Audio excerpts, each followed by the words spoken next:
Do we have any amendments to the agenda? No amendments. We do have one presentation. We have a certificate of recognition for Eagle Scout Tyler Farnsworth. Tyler, you want to come forward? First off, congratulations. Always great to welcome another Eagle Scout into the ranks. What is this certificate for you? It is a certificate of recognition. The Mayor and City Council of the United States of Yorkville present this certificate to Tyler S. Farnsworth in recognition of his achievement in the rank of Eagle Scout, the Boy Scouts of America Youth Program of Character Development and Values-Based Leadership. Presented the 20th day of March 2012. Congratulations.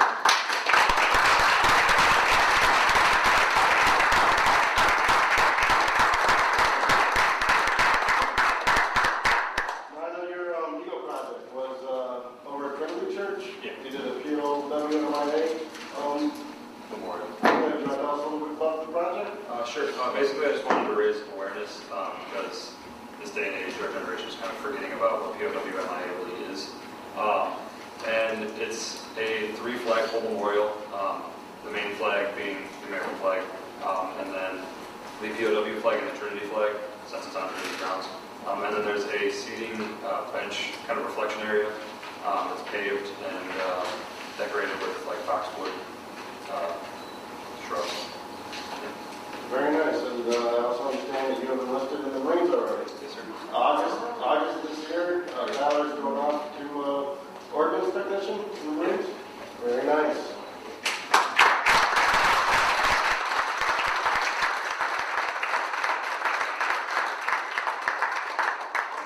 Also for a picture? Or Ken, Jeff, you want to come in for a picture? I'm this one.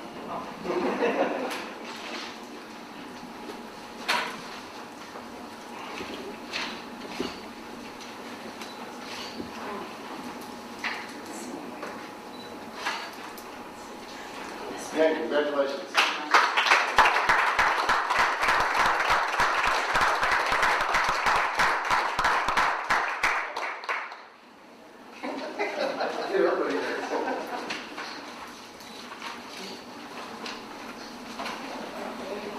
Thank you. Thank you. Okay, we have no public hearing tonight. How about citizen comments? Do we have any citizen comments tonight? Yes, sir.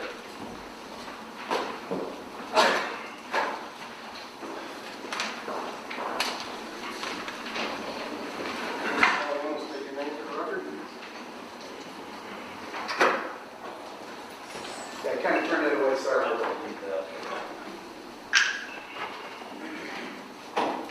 But I am going to hand out, as I typically do.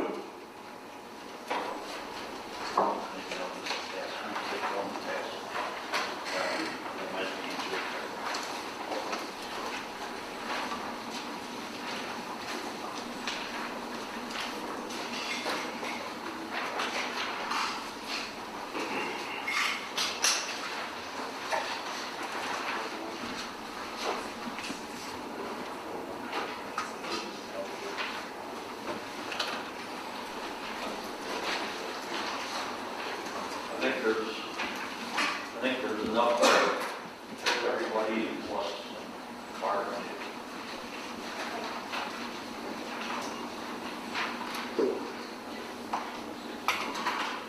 First, I guess I'd like to say that I was a little disappointed in a response I had asked 2 weeks ago for answers to questions. I didn't get the response personally, but I did find it in the packet, and I saw it dated March 16th.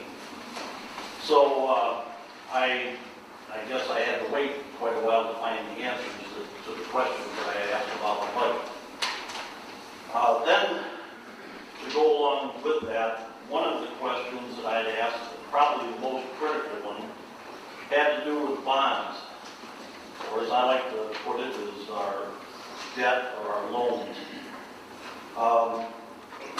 No answer to that. I asked George Gilson to check into that for me, and he did. And I got a response. So I put together the spreadsheet that you see in front of you, trying to understand what bonds were outstanding, what bonds were due, and the dates they were due. That was okay. Took a little bit of work putting it together. But then a couple days ago, I got a revision. And I don't understand the revision. I'm not going to get into those details, but I can assure you that there's some of those bonds are missing from the second email, and there was a new bond added in there, and one that's kind of missing in action. But I'll reference that a little bit here, but I guess I was hoping that we were going to be more transparent and with this council, and I was hoping we'd get better answers than what I got on these bonds. It shouldn't be that difficult by the number of bonds you have to be able to tell the citizens exactly what we owe, what we have in payments, and what's due from the taxpayer to pay for that. So with that said, some of what I'm going to say relates to that sheet, but basically the sheet, and I do have it in Microsoft Excel format on a USB if anybody wants it, to play the numbers game. But with that said, good evening. My name is Mark A. Johnson, 204 Georgiana, Yorkville. I'm here to make some comments about the City of Yorkville's budget. I'll lead off by saying that I appreciate this council's desire to make things more transparent. I have been consistent in my approach my entire 62 years in my city. I have heaped praise when I thought it proper. I have criticized when it needed to be said. I have always tried to put things into perspective and in a way most people can understand. I will attempt to do that again tonight. If someone sees a mistake in a number, or if I'm off by a year, I'm not trying to deceive anybody. I am trying to get my conservative approach across, and I am trying to help. I have lived my life conservatively and respect those who have done the same. It served me well. For those who do not know history, I can tell you that throughout history, first in the 1920s, again in the 40s, and in the 60s and 70s, there were those who were for free drugs, do anything you want if it doesn't affect someone else, and live for today, because with the wars in the world, there may be no tomorrow. Sometimes it doesn't seem like we have learned much in the last 100 years. Many people haven't reviewed history and learned from it. There will always be those who think the glass is half full, and those who don't.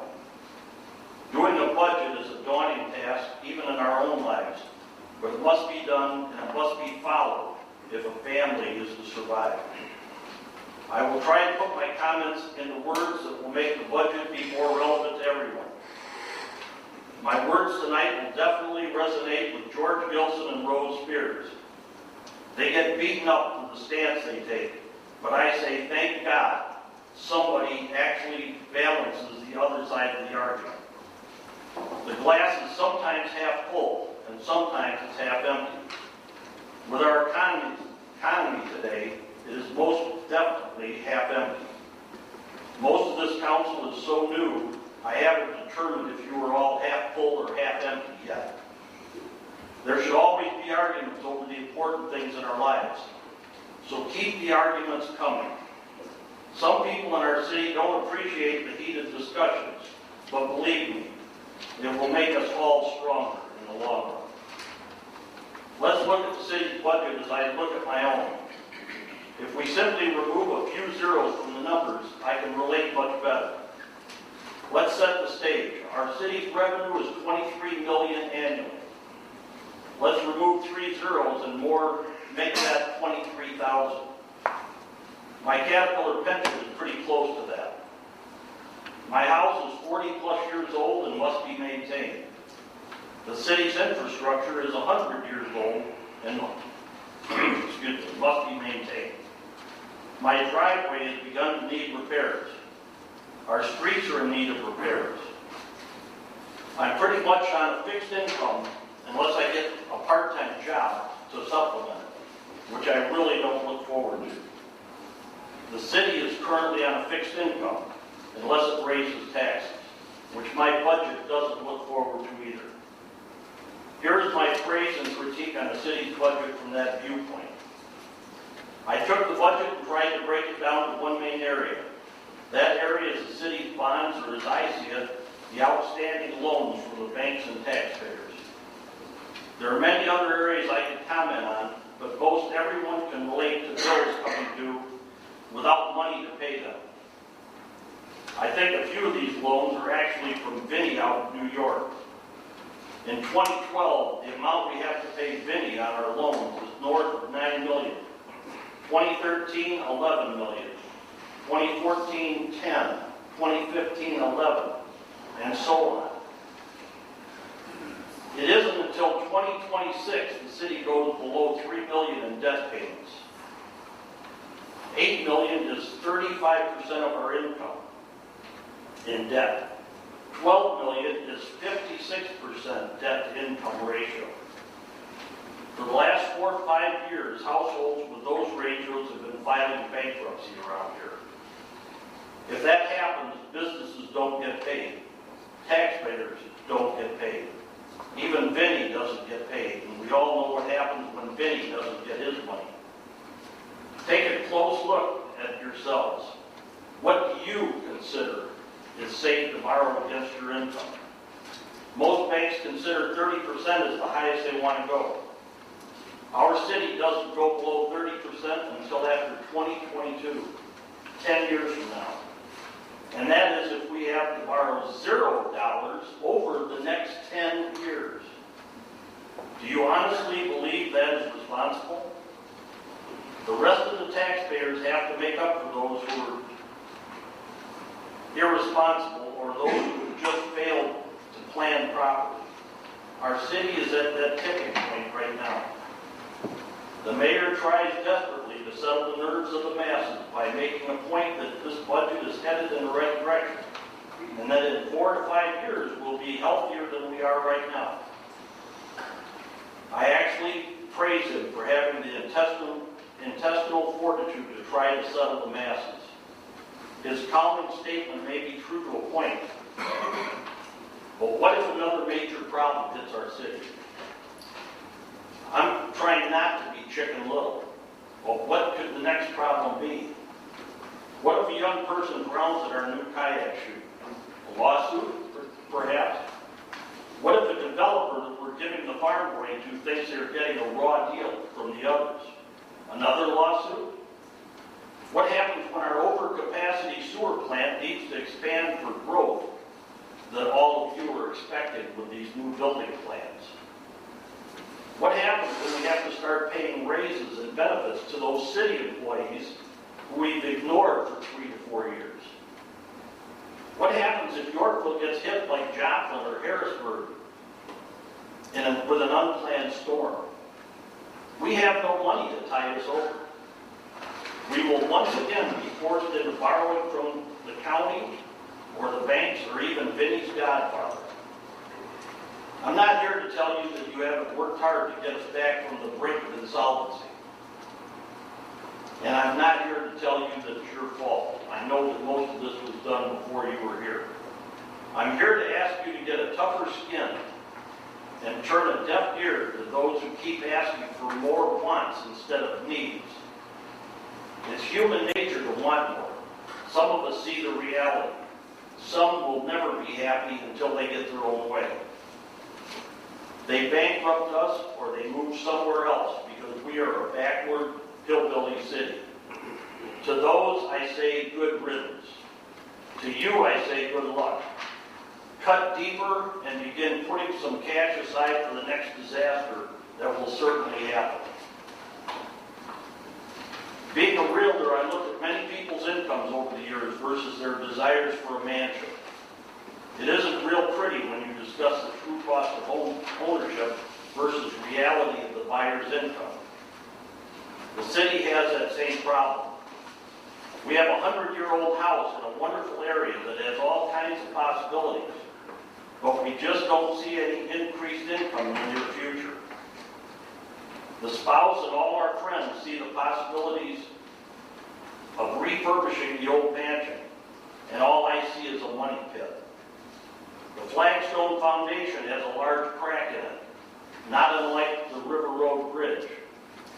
The roof has leaks, but we have strategically placed pans and buckets all around the house to catch the water. We just sit and pray for a dry season. We can't see the damage being done in the attic, but we know it's there. Not unlike the 100-year-old sewers and water pipes under our city today. The furnace and air conditioner are old, and the expert told us we should have replaced them years ago. Not unlike the Beecher Center, the Rec Center, and other city properties.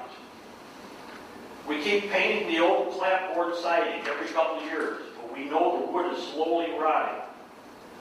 And we should look at siding if we ever get the extra money. The old windows required me to put the storm windows up every fall and put the screens up every spring. A lot of you probably don't remember that, but most of us do.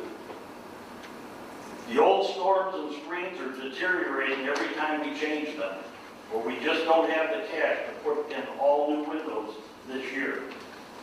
I have seen this happen at least 4 times this winter in my 40-year-old subdivision when my streets have been flooded from a water main break and the city crews have had to do emergency repairs. It's probably all over the city the same way. I haven't even begun to look at the old electrical wiring in the house. I just tell everyone in the household to unplug the toaster before running the microwave. Or with the water pipes and water heater, don't run a load of wash or flush a toilet when somebody's taking a shower. This is the reality of the budget you are going to vote on. Not only for the next year, but for the next 5 to 10 years. We can keep fooling ourselves that the glass is half full, or we can do something about it. Government has the basic needs of its people to consider first and foremost. As in Maslow's hierarchy of needs, we must provide the basics first. Fix the foundation, or most certainly the house will collapse, and we won't have to worry about the rest of our problems. Next, fix the roof, then the furnace, and then the air conditioner, the electrical and wiring. That is what most governments have lost focus on. We have been through a time period where we wanted everything. In a way, we were all on drugs and booze, and were using the credit card without concerns about tomorrow. It appears that the money would always be there and life was going to be great forever. Then reality hit. Those of us who understood history and have learned from it the hard way tried to explain what needed to be done in the past. We are here tonight with the same historical lessons. For the next 4 to 5 years, ignore those with a half full of glass and ignore the wants of the few. As I told you 2 weeks ago, our property taxes are the 24th highest in the entire country out of over 3,000 counties. Taxpayers simply cannot afford to go higher no matter whose fault it is. The schools, the library, the litigation society we live in, or whatever. Let's dedicate ourselves to only taking care of the basic needs for the next few years. There will be those who complain, those who will yell at you, and even threaten you. But do the right thing and reprioritize what must be done. History will prove that this council saved the city from itself. Life will return to Yorkville someday. Yorkville will be in a financially strategic position to make life better for everyone if you make those tough decisions today. Thank you and good luck.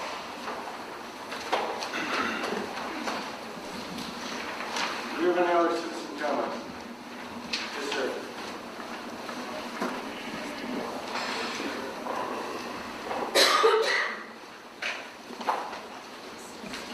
Please state your name for the record and sign up, please. My name is Dan Lane. I'm a resident of Harlan.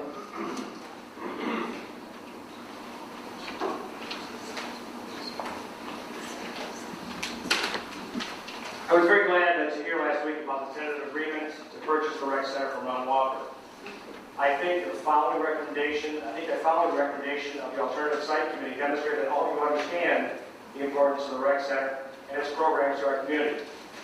You showed to me that you have grown to understand that this is not just a health club, but a center to visit, for people to visit, exercise, and interact on a personal basis, as well as being the heart and headquarters of our recreation department, which oversees not only youth activities, but also is our park district, servicing and maintaining our many neighborhood parks and ball fields, and facilitating many other seasonal festivities that our city hosts every year. I hope that when it comes time to vote for the acceptance of this purchase, that you keep in mind that you will be providing Yorkville with a facility that enriches the lives of our people and also increases our property values, since new families looking for homes in our area are constantly seeking communities that provide enriching activities for themselves and their children. By voting to purchase the facility, you are also showing your community that you are a true elected visionary for the future of Yorkville, and realize that your names and legacy will be publicized and enshrined in the voters' minds for many years to come. You will be the heroes of the South majority that are not here tonight who desire this facility to continue. Mr. Glissimo, I am sure that you will vote to accept this purchase at the Rec Center, since I have seen your wife and children there at the center on many occasions. I am sure that you and her both realize the importance of this facility and its programs to your children and their friends. I understand that some of you do not think this is a wise purchase, but you must look beyond yourself and your personal situation and realize what is best for the future of your community. Your age, sex, family situation, or personal biases have no place in making this decision. It must be made with respect and dignity to all the segments of our community. I want to thank you for your time this evening, and I am confident that the newspapers behind me, the press, and the community members will be closely watching you with great interest and anticipation as to your decision on this important issue and has an impact on the future of Yorkville and its very deserving residents. Thank you very much.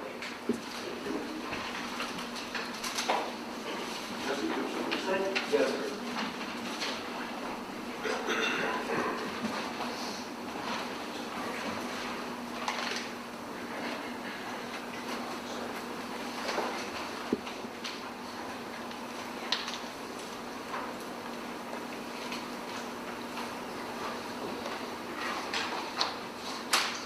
Good evening, Your Honor. I don't have anything formally written down other than the experience that I had last Tuesday.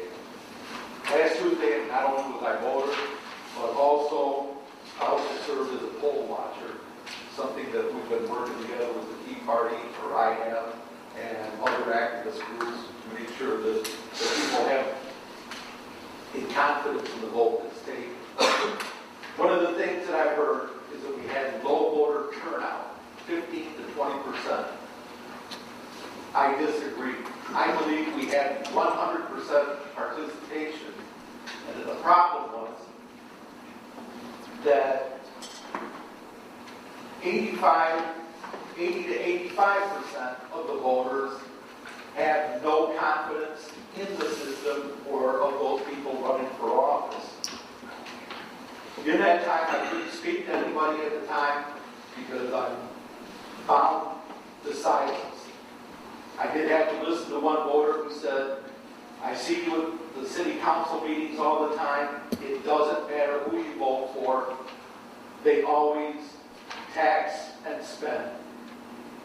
Another voter told me, tried to talk to me. I couldn't respond. I followed them afterwards. And I was very hurt watching their faces. Before this, we had a debate at the courthouse. One of my own Republicans said, this is a good place to start a business. It's great to start a business. People should be wanting to come here to start a business. This business owner told me that their owner has not had a paycheck in 3 years just to hold the line to keep his people employed.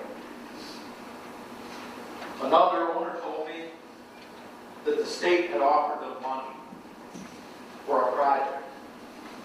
It's a good six-figure income. He said he refused to do it. The person from the state asked him why. He says, I don't want the state to owe me money. I want the state to pay me money. I have no confidence in the state.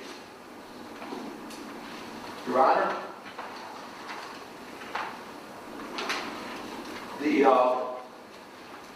the state, not too long ago, said, we want to see roofs. We want more roofs built. That's what we need to see is more roofs. Really track, which is used by the United States federal government as a reliable source, said that in February of this year, just last month, we've got 201 foreclosures.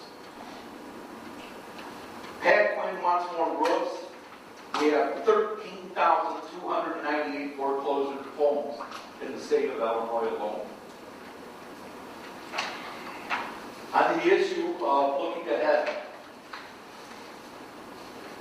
the gas prices, that just goes to show me I have no confidence, and a lot of people have no confidence in our state government. At the federal level,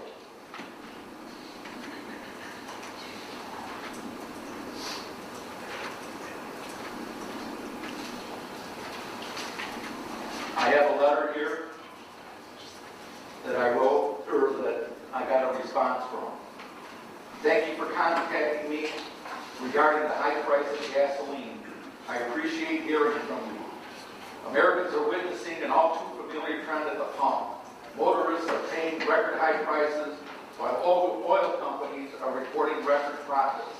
The burden of rising gasoline prices is becoming unmanageable for many Americans, and Congress has a responsibility to take it where it can. All of us must take a part in revamping our energy picture, including the energy companies. I will skip down. The reality we face is that rising cost of energy is straining our economy, and political instability in the Persian Gulf hangs over our country like a Damocles sword. Lawmakers should not allow the idea of imposing,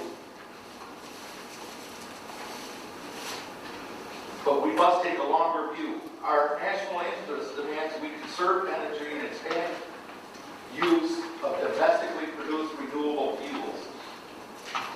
As you noted earlier, breaking foreign oil current stranglehold on our national economy is essential to alleviating the burden of high energy prices and eliminating one of the justifications for an American military presence in volatile regions like the Persian Gulf.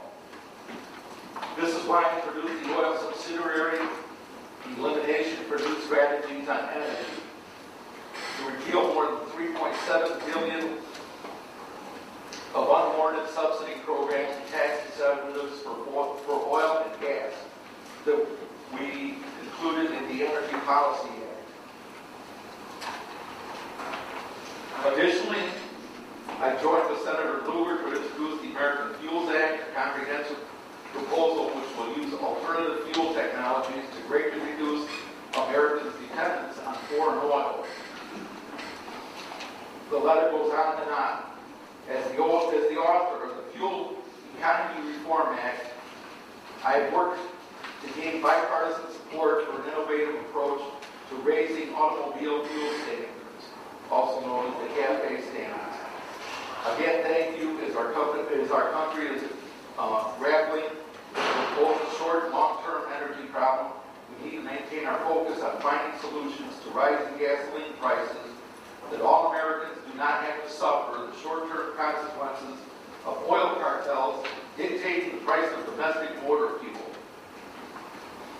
Your Honor, I wrote this letter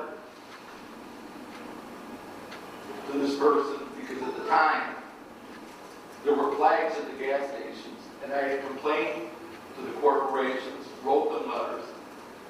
Our men and women in uniform are dying to protect oil. The reward, you raise the price of gasoline. I gave them a choice. Either bring down the price of gasoline, take care of the American people, or remove the American flag. Drive around town, see how many American flags you see at the gasoline stations. The suggestion that something is going to be taken care of, something is going to be worked out, is just one more loss of confidence. This letter, in response to me, is dated June 15, 2007. The writer, Senator Barack Obama. No faith, no confidence. On the issue,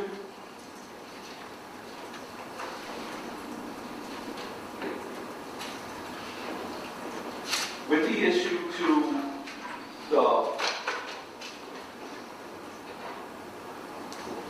with these other facilities, I recall before your predecessor talking to an old woman. She was at her wit. She had broken the circuit breaker. It was about over. She was suffering. Had survived breast cancer. Her husband had a heart failure. She said, I just can't take any more property tax. I'm hurting. As she talked to me about that, she almost began to cry and everything. And I began to think, back in the evening when we had the vote just a few weeks ago, that these two, the first rule of government is to protect the rights, all of our rights. In this particular case, when I saw the vote, when I witnessed it, it sent a message. I feel for your breast cancer, I feel for your heart condition, but your lives are not worth these property taxes. We need these property taxes for these recreational projects. They must come first. All civilized societies would be divided into different sects, factions, and interests of rich and poor, debtors and creditors, the inhabitants of the district and that district, the followers of this political or that political leader, the disciples of religious sect or that sect. In all cases where a majority are united by a common interest or passion, the rights of the minority are in danger. That was written by James Madison during the debate on the United States Constitution. He recognized that somewhere along the line, a majority would not be a democracy, but a danger when we don't follow the rule of law. With respect to the one gentleman talking about our debt, I remind you of that old adage.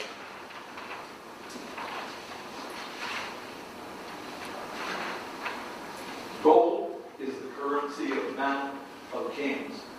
Silver, the currency of gentlemen. Barter, the currency of peasants. But debt is the currency of slaves. And I have to ask each and every one of you to think and examine your conscience. Think of your own families. Look at the situation that you have today. Look at your incomes that you have today. We don't know when our Creator is going to call us. If your Creator calls you today, will your family be secure with what this council does, or will it be in danger with what this council does? I also want to make one statement with regard to Mr. Gilson. There was an article in the paper that he was clearing the record that he had never opposed the bike pass. And that he said we could do it, but only if we had the money or when we had the money. I can verify that. That was his position when I asked him to object to the bike pass. I also remember Mrs. Spears saying that she was initially for them, but the conditions of the economy had changed, and therefore we just couldn't do it at that time. And my other alderman, Carlo Colosimo, who also has tried to find a balance between making them work and setting his priorities right. Thank you, Your Honor. That's all I have. Thank you. Any other citizen comments?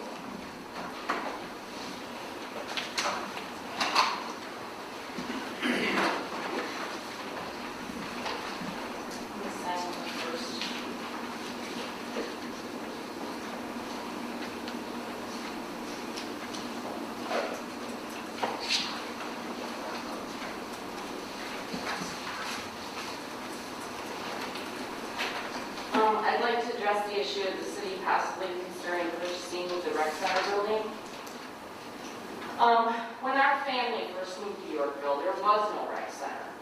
Yet various classes are still offered to children for art and other activities. And we enrolled our son in an art class that was held at what's now the Freshman Academy. The city managed just fine offering classes and other activities without this building, the Club 47 or Rec Center building. I believe that in retrospect, most everyone is in agreement that the city leasing of this Club 47 was a poor decision for the city. The facility never generated the revenue anticipated and in fact lost the city a considerable sum of money, consistently running in the red. Now the city is considering the purchasing of this building at a cost of $4.359 million to taxpayers over the next 20 years. With what I remember, and I may be wrong, was an adjustable rate mortgage of 6%, which the 6% alone seems high to me, but the fact that it's an adjustable rate, if in fact that is the case, that's going to more likely go up than down. The city's estimating the cost of this mortgage of $220,000 a year or $18,333 a month. First, I find it kind of difficult to believe that the city cannot find another space to rent to hold the classes and the activities for the younger children at less than $18,333 now being considered for the monthly mortgage payment. Not to mention the maintenance issues that are going to go along with the building if it's purchased by the city. I don't know what the school district charges for room rental, but considering the fact that the residents pay for the school district already on our property taxes, I personally consider all of the school buildings to be accessible to the residents for a nominal fee. Maybe that's not the case, but I know in the past that they've used the school buildings for the classes. For the residents that enjoy the workout facilities offered at the rec center, fine, but they still have to pay for their membership dues. With that being said, for the residents that want to pay to go to a gym to work out, they can do that anywhere. They have other options available, and the taxpayers don't need to subsidize this. Currently, the rec center has a membership base of approximately 1,400 residents. Out of a town of approximately 17,000 residents, that's only 8% of the population of the town that currently utilizes this facility. As it's been pointed out previously, first, the city, I don't believe, should be competing with the private industry to fund this type of business. And secondly, as was pointed out at the last city council meeting by one of the aldermen, our town does not currently have a park district, nor does the city have the tax dollars or revenue base generated by park district taxing body. I know that some of you sitting here tonight have expressed very strong personal views that you believe that this is a good thing for the city. While I admire your passion and your belief for your causes, at some point you have to separate your personal desires and wants against what is best for the community as a whole. And on this point, I just feel sometimes some of you on the council have not been objective in this pursuit. I just find it difficult to believe with current enrollment of only 8% of the population that the purchase of this rec center can possibly be a good thing for all 17,000 residents, or at least the 92% of the population that currently don't use this facility.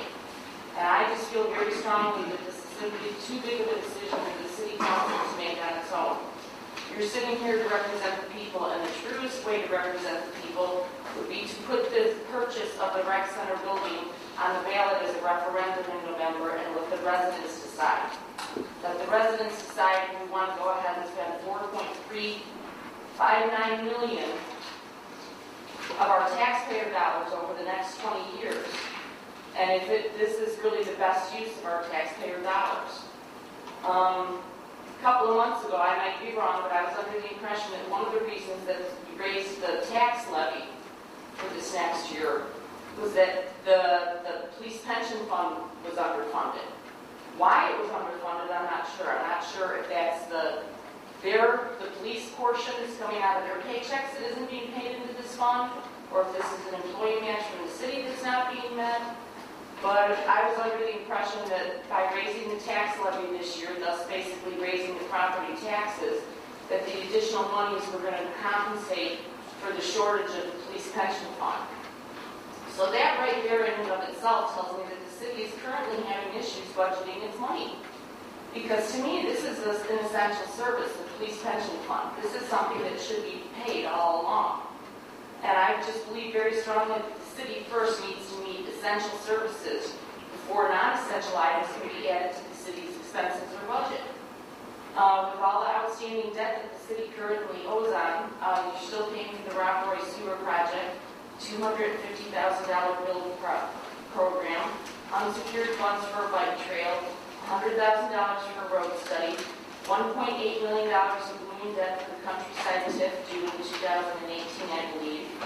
I'm just not sure that the spending of another $4.359 million of taxpayers' money over the next 20 years will benefit the majority of the residents of this town. With the uncertain economy and the city, you know, it just seems like the city's unable to meet obligations. Unfortunately, we have that bridge repair to deal with, but then didn't we have to go back and borrow money from the county in order to do it because the city didn't have the money available? And you don't know what the future is going to hold with infrastructure repairs. And I really feel that this is something that needs to be left to the residents to decide on. And one other note, just from different comments that were said throughout the meeting, there is one point that I kind of want to verify, and it's, well, 2 points. First of all, I'm not against, you know, having a facility for the town to use for recreational things or bike trails. I'm not either, but most of us that are saying no are saying that the city can't afford it. That's our main issue. We moved here from a large area. We didn't want the big town feel. We didn't want the commercial development. We didn't want the rising property taxes. We moved here from an area that had bike trails, that had a park district. You know, we had all that. We moved here because we wanted a slower, smaller, you know, way of life. We wanted to move to a small town. We wanted that small town feel and charm and community and character. And that's what we have here in Yorkville now. We don't have to be bigger. We don't have to continue to add. And for those residents that say, you know, that this is something that the city has to provide, then move to a town that already has those facilities in place. Move to Aurora, move to Naperville. If you want all the commercial and the shopping and the industry and the bike trails and the park district and the rec centers and the facilities, then move to that type of area if that's what you want. But we deliberately chose to move here because we wanted to get away from it. And you know, I mean, maybe in 10, 15 years when it's right for the city, you know, something better will come along. And that's the hard part I feel personally, is that I just always kind of take signs sometimes. And sometimes if you want something and it's difficult and it's an uphill struggle, then maybe it wasn't meant to be.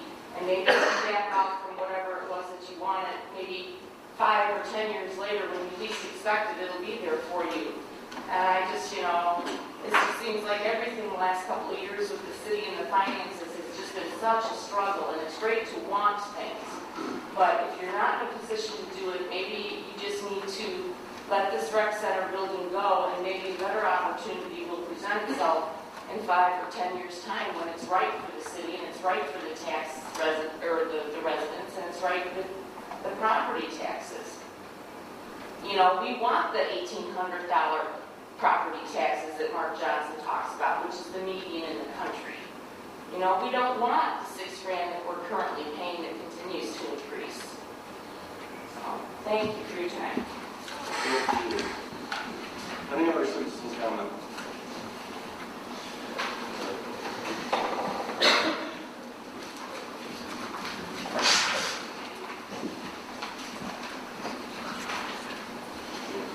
Mark Johnson, Yorkville. I guess I really wondered if I should make any comments at all about this, since it's I think the city is out of business now.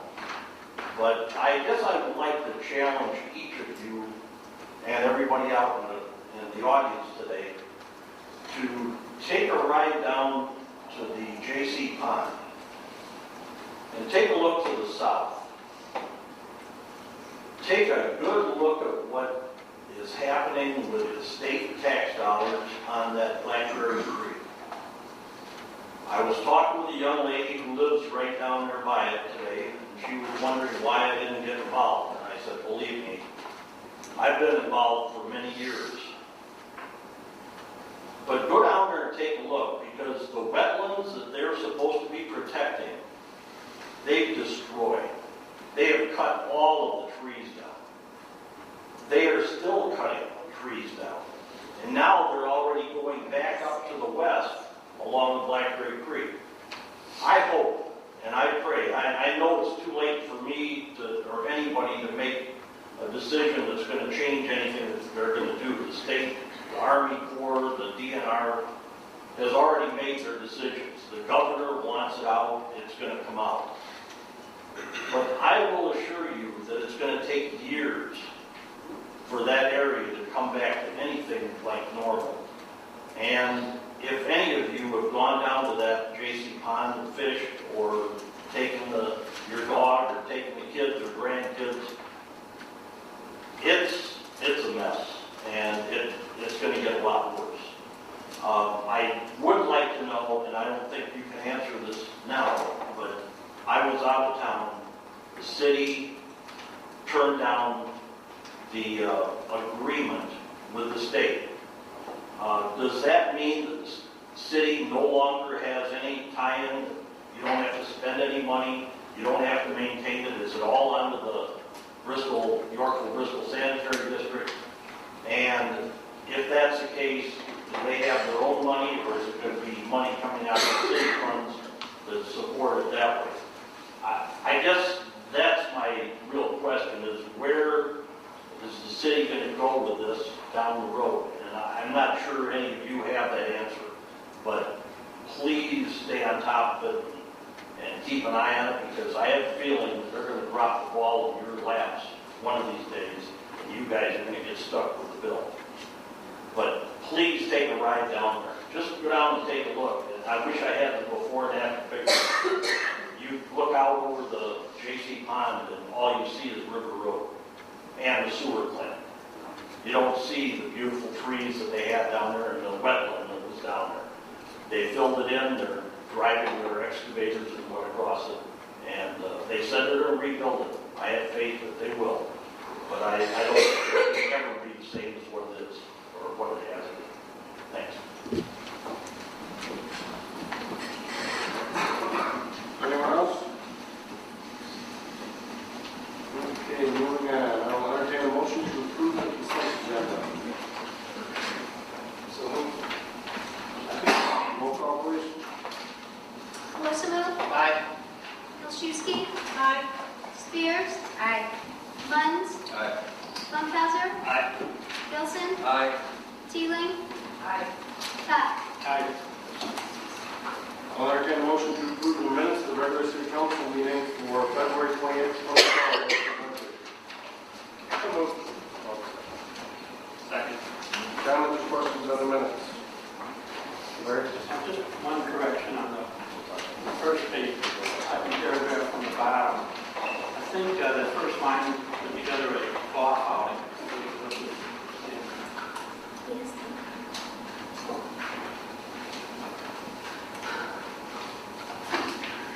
Alderman Olszewski? On the same paragraph, can we clarify that John McHugh was not talking to him when Chuck was giving us that information? Farther down on that sentence, it says, but he has 7 years, 2 years.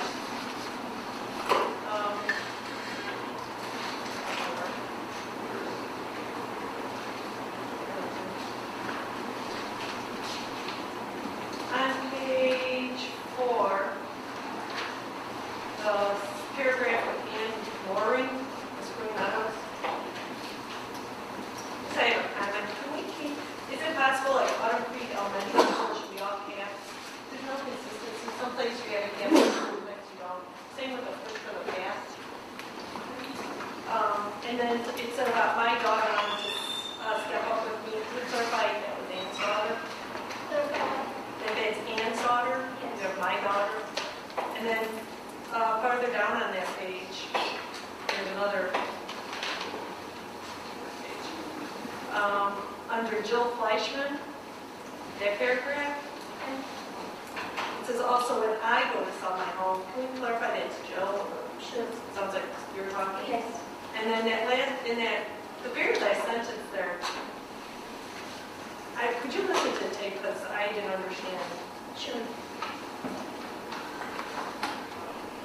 Just doesn't sound right. The same with on page 5 of 12.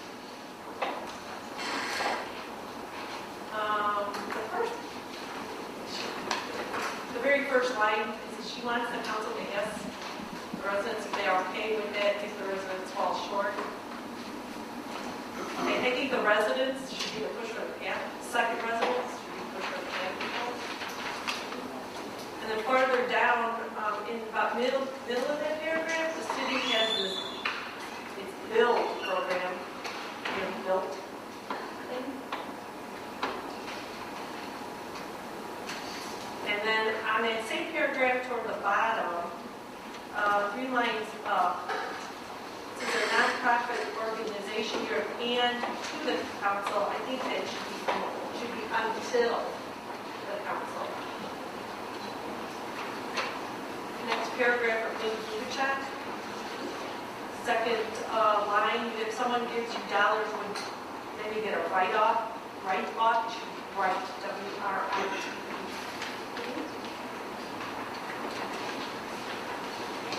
Farther down on there, just the wards. Sometimes you just capitalize when you refer to different wards. Sometimes you're 3, sometimes you're rural. No, sorry, page 6 of 12, second paragraph, under Alderman Spears. She asked if the Yorkville EDC, it should be the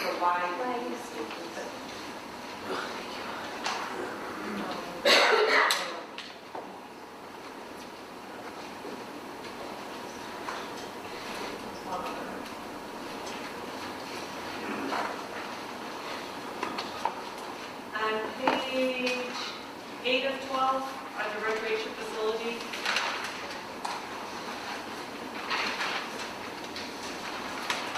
One, two, 4, 5, 6, 7, 8, 9, 10 lines down.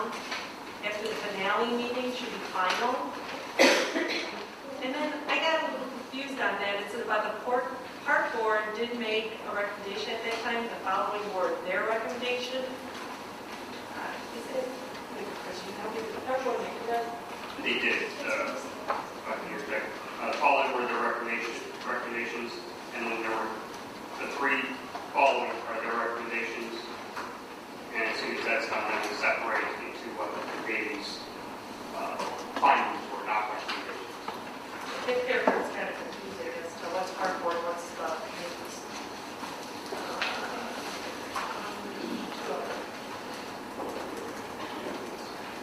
Page 11 of 12, the motions are on. Right at the beginning, under Raintree Park. Wasn't to award a face pin. I don't know what it was. Do you remember what that was? I stopped following you. Were you at Page 11 of 12. 9 of 12, you said? Page 11 of 12, right at the top under the rain trees. Face pit. I don't know what it is. I believe It was a they did probably. base bid. Then farther down under community liaison, under KenCom, 1, 2, 3, 4th line down, what they did is create a lease, and the building is going to be leased. That's all right.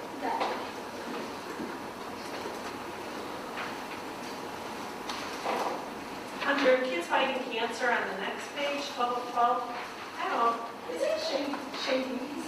Okay. I don't know, it's really a word. They spelled it E-E-S. But on they spelled it what? E-E-S. That's what I thought, thank you. And then the 3rd line down, it was March 17th, the year is wrong. Not 21/12. And I think that's all. Alderman Wilson. On page 9 of 12, the paragraph of the third paragraph down, so Wilson stated, in that paragraph, it says, Public Works Director Drew stated, we wouldn't think so. He thinks it's more like energy stock.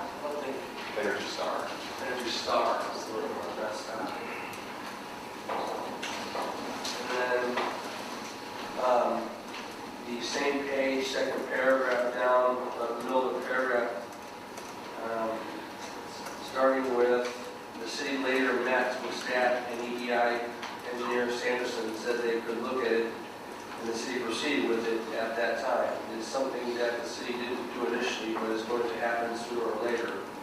The funds are available now, it is not our funds. I'm totally lost with that. I'm not quite sure I understand the recipe. I know it's acceptable. Maybe just clarify that rest of it. It just doesn't make sense. Then, a little bit further down the paragraph, says Alderman Gilson stated when the city does a park site, it should be a common developer that comes in, get rid of and, she comes in, pays for that. And it says we are not taking millions. And it goes here, a little bit further down, it says from some special service area bonds that they are responsible, should be they are, not their, further down the paragraph, after the $20,000, it says, why would the city take that now and sink it into a baseball diamond and sledding zone, when that would be something the developer would pay for when they come in? Should end in a question mark. Is it just what George stated, or Alderman Gilson stated, so that we know who said that? And then a little bit further down in the paragraph, it talks about this would have been something that on site the city would have given the developer a grading plan for the site and said, we need a sled hill and we need this area to be playable, and it being whatever the standard slope is for a park site in grass. That doesn't make sense either. Maybe review the tape on that as well. And then the last page, or this page 10. Third paragraph now says Alderman Gilson asked what the ramifications for denying, and it says are or approving. Just get rid of that, whatever that was, and or, just put denying or approving. And a little bit further down past there, EEI engineer Sanderson stated that he is aware of, City Administrator Olson stated for phase 2, and it was on further saying typically their direction has been, this would be THRE, it would be THEIR. And then last, Alderman Gilson asked if the city has to do this now. If they haven't begun doing any engineering with us.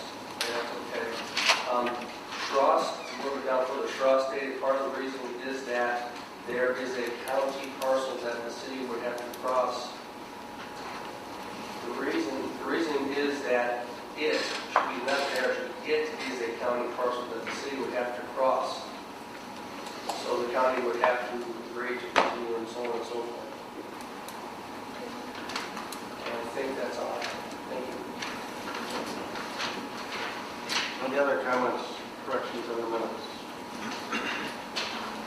Alderman Falk. Page number 6.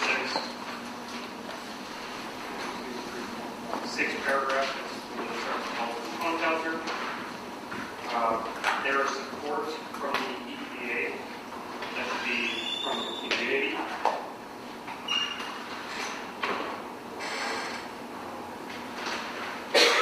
Page 11. On the Aurora Area Prevention and Visitors Bureau.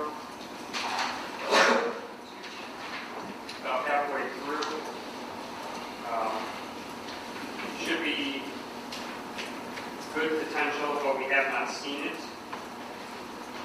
And then the other part is get some benefit out of the investment.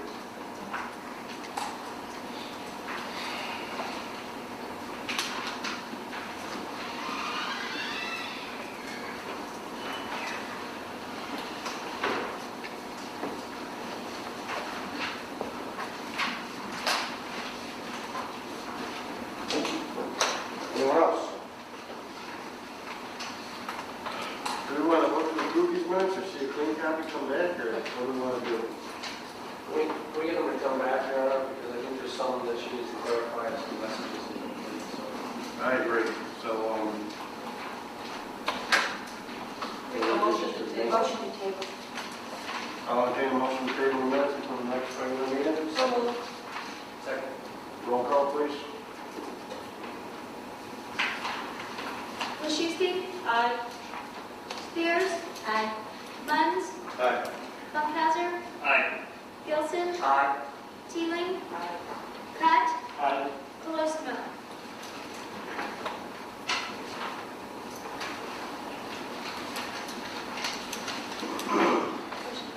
Moving on to mayor's report. I will entertain a motion to approve the ordinance establishing ward redistricting and realignment based upon current census and authorize the mayor and city clerk to execute. So moved. Second. Comments or questions on redistricting? Yes, sir. Yes, Mr. Mayor, just clarification, when does this take effect? According to the ordinance, it says upon passage, but I don't think that's the case here. Do we need some clarification on that, or? Sure, the ordinance itself takes effect when passed and signed. The actual ward maps themselves will be implemented in the next municipal election. Does that need to be in the document? I think it's there, and I understand the question, but it says this is the map for all future electoral conduct. So as of this date, it's noticed to everyone, this will be the map for future elections. I guess there was a question posed to us whether this would actually apply to the November election or the municipal election. My interpretation was this is the next municipal election, but we Correct. can communicate that with the county and then send it back to you.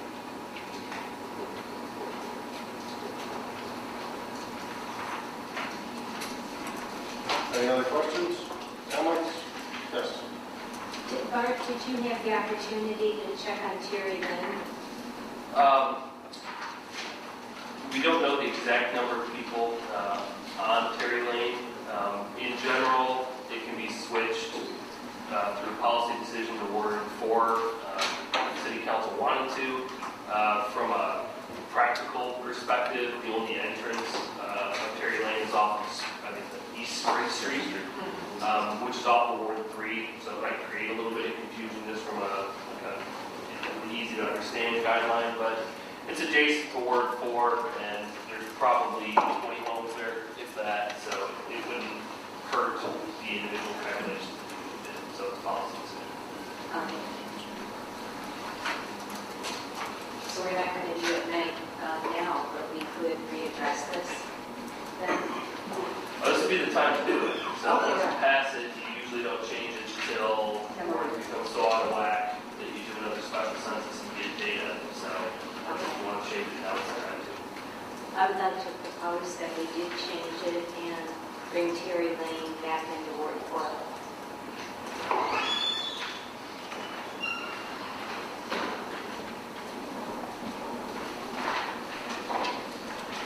Does that need to be seconded and voted upon, I'm assuming? Yeah, we're making that a motion. I'll second.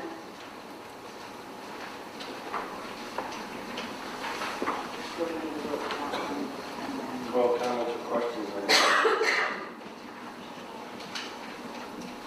Comments or questions on the amendment? I know this was discussed a little bit in one of the requests. I'm not sure that this would fit in as being one of our criteria that the committees have looked at, or actually our engineers looked at, that is geographic boundaries. This seems to be splitting a very small piece, almost a cul-de-sac type of area out of one ward into another. I think our maps are pretty well done geographically, and I'm not sure that this fits into the rest of the map as it's been prepared.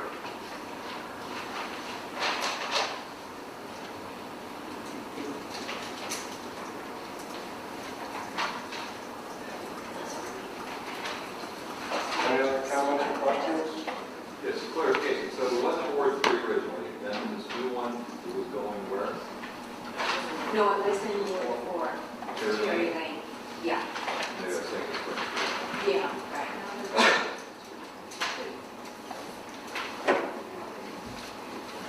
Sure. Your Honor, when there's a motion made in a second, we need to vote on that, correct? Or should we do comments first and then vote on the motion? Or how do you talk about it? Yeah, we're doing comments or questions on the motion. Can you just clarify what you're talking about, because I don't understand where that, when you, Terry Lane is, no, I know what you're talking about, but where were you discussing this at? when the word maps were drawn up, those were based on geographic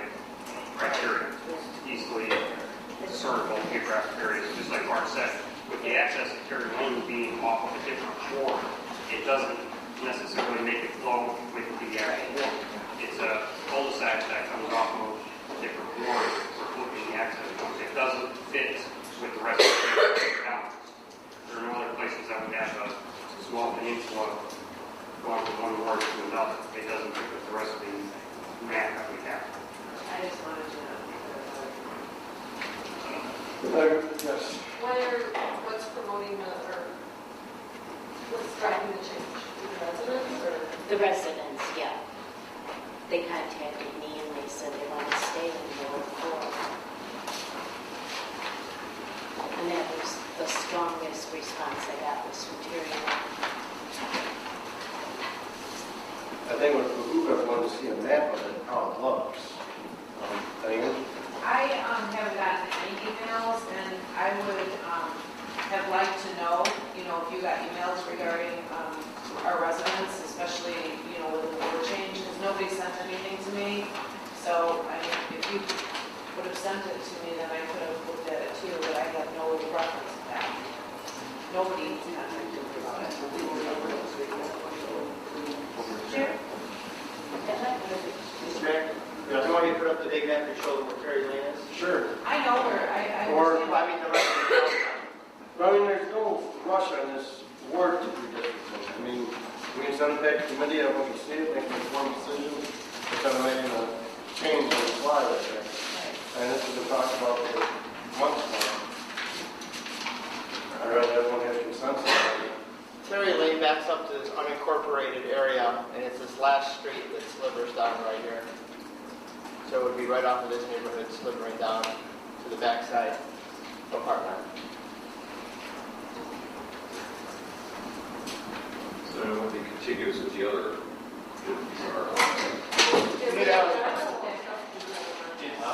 It would be contiguous to the point that it touches Ward 4 right here and dips down.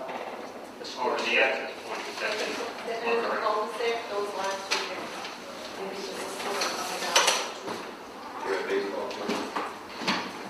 Little field there. No, I don't think so.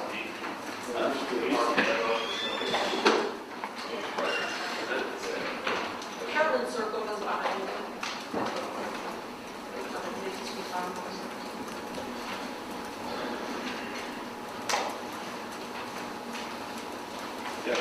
I guess just a comment, it's contiguous to 4, and the residents there have expressed that they want to be served by the same alternate. I don't have a problem supporting that at all.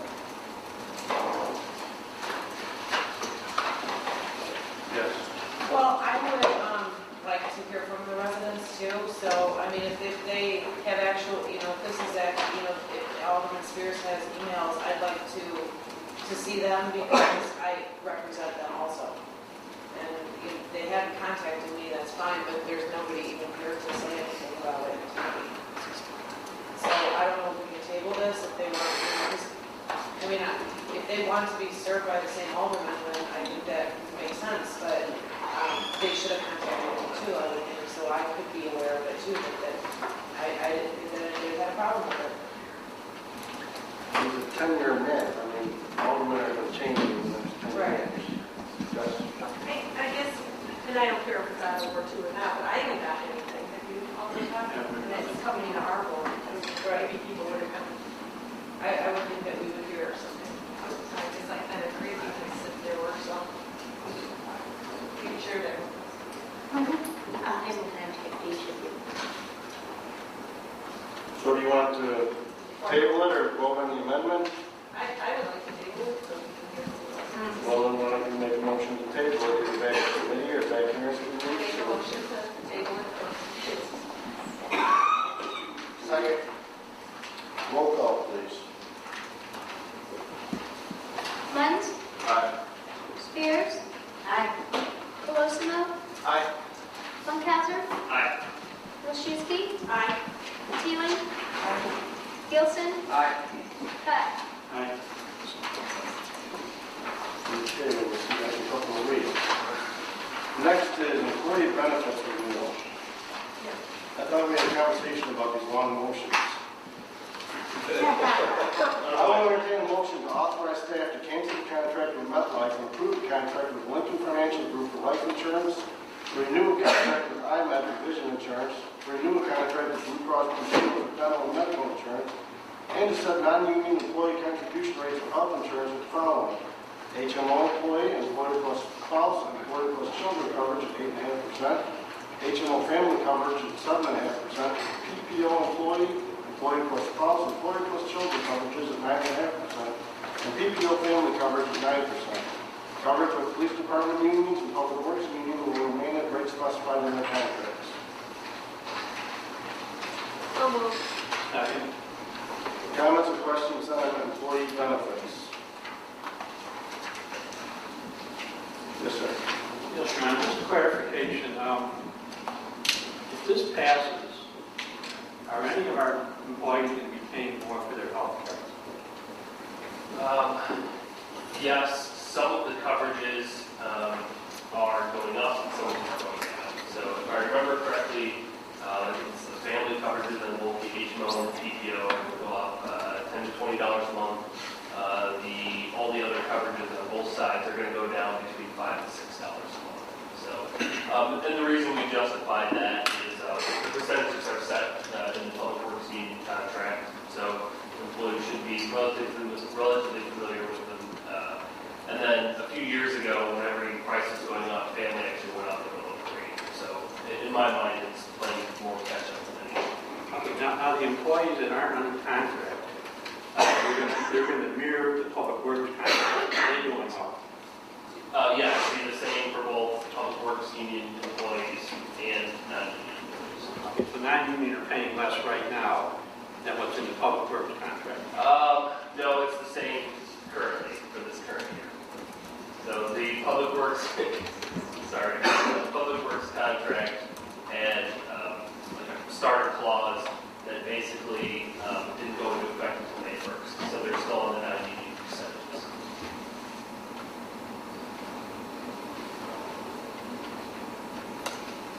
Any other comments, questions? Dave? This is the premium you're talking about, the employees' portion of the premium? Correct. Okay. Is everyone's goes up? No.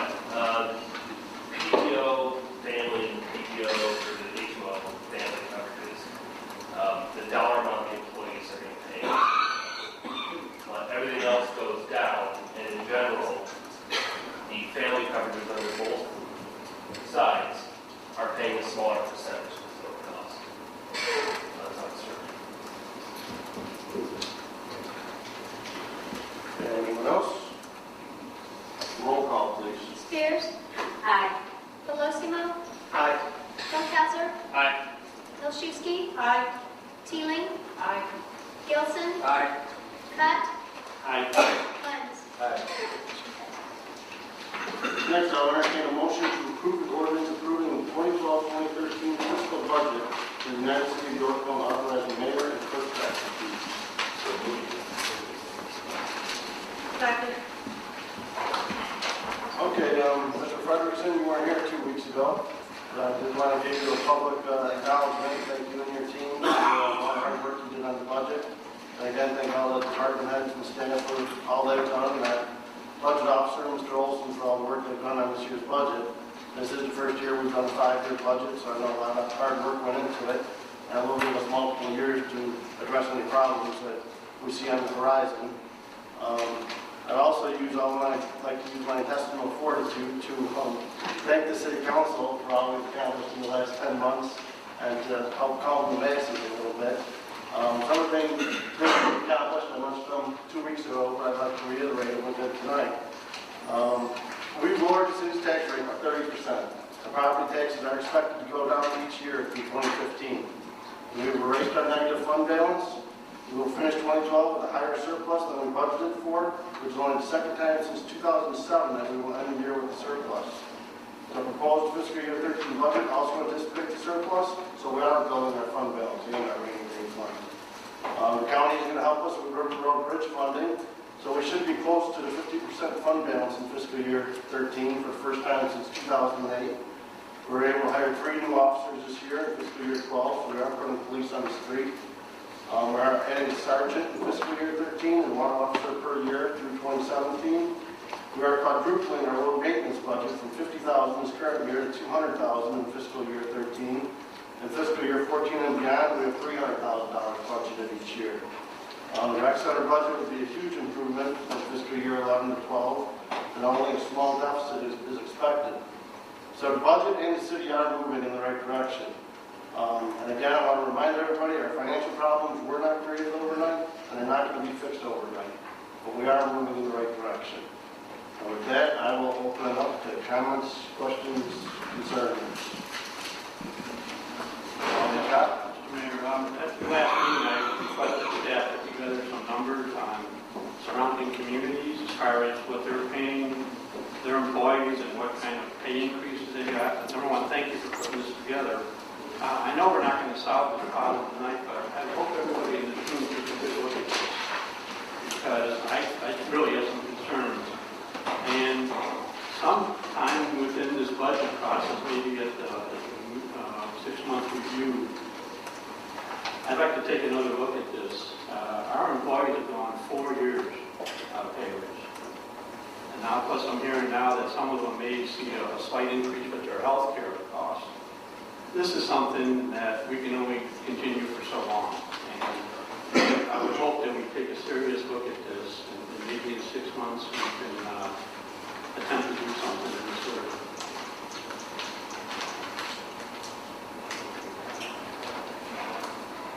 George? A couple comments, a couple questions, some detail here. Number one, as far as the city lowering our property taxes, we need to keep in mind, Gary, that the reason why the property taxes look lower for the city's portion is because we increased our sales tax.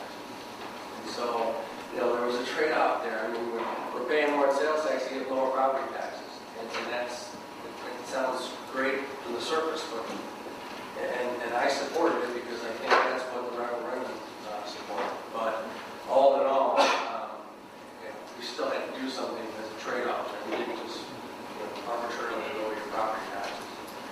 Number two, I want to talk about a few things. Number one being the countryside tip down.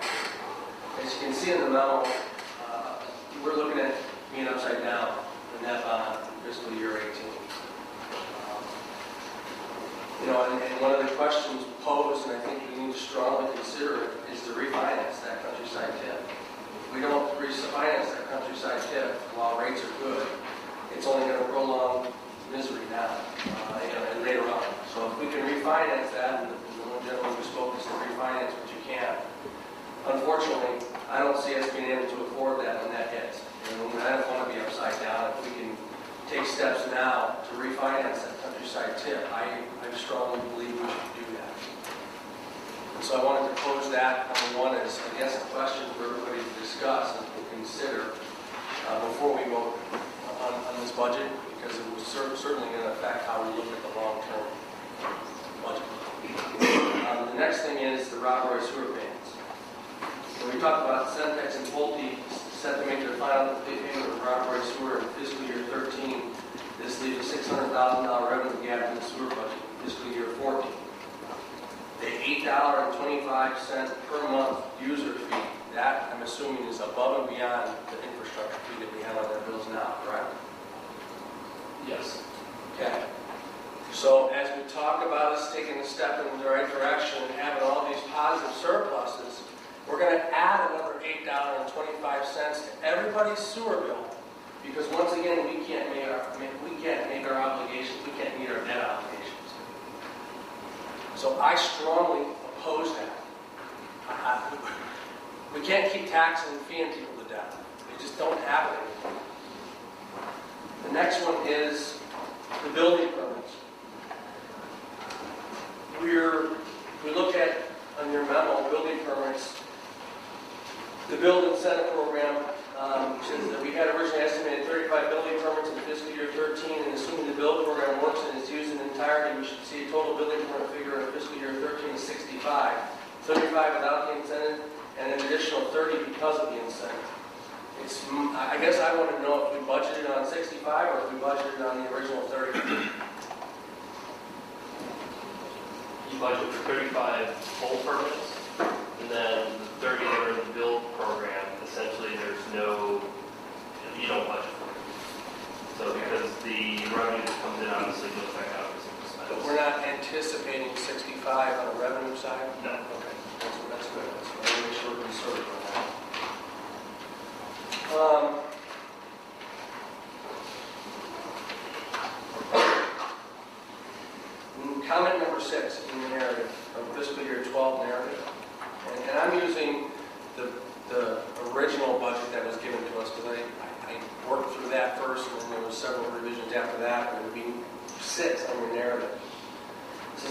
general fund balance discussed briefly already takes into account the city's funding of Route 47 project and the River Road Bridge project with no borrowing within the water sewer general funds. However, in order to fund streetscape improvements in the downtown TIF district that are related to Route 47 construction, a bond sale in the downtown TIF will likely be necessary, which should be easily repaid by TIF revenues over a 10-year period. That statement is contingent upon the city council voting to enter into a contract with IDOT for those streetscape improvements, which we did. Those improvements are called for in the city's integrated transportation plan will ultimately be policy decision for the council. I'm sorry, but I see what some of these TIFs are doing, and I don't trust the TIF to pay that back.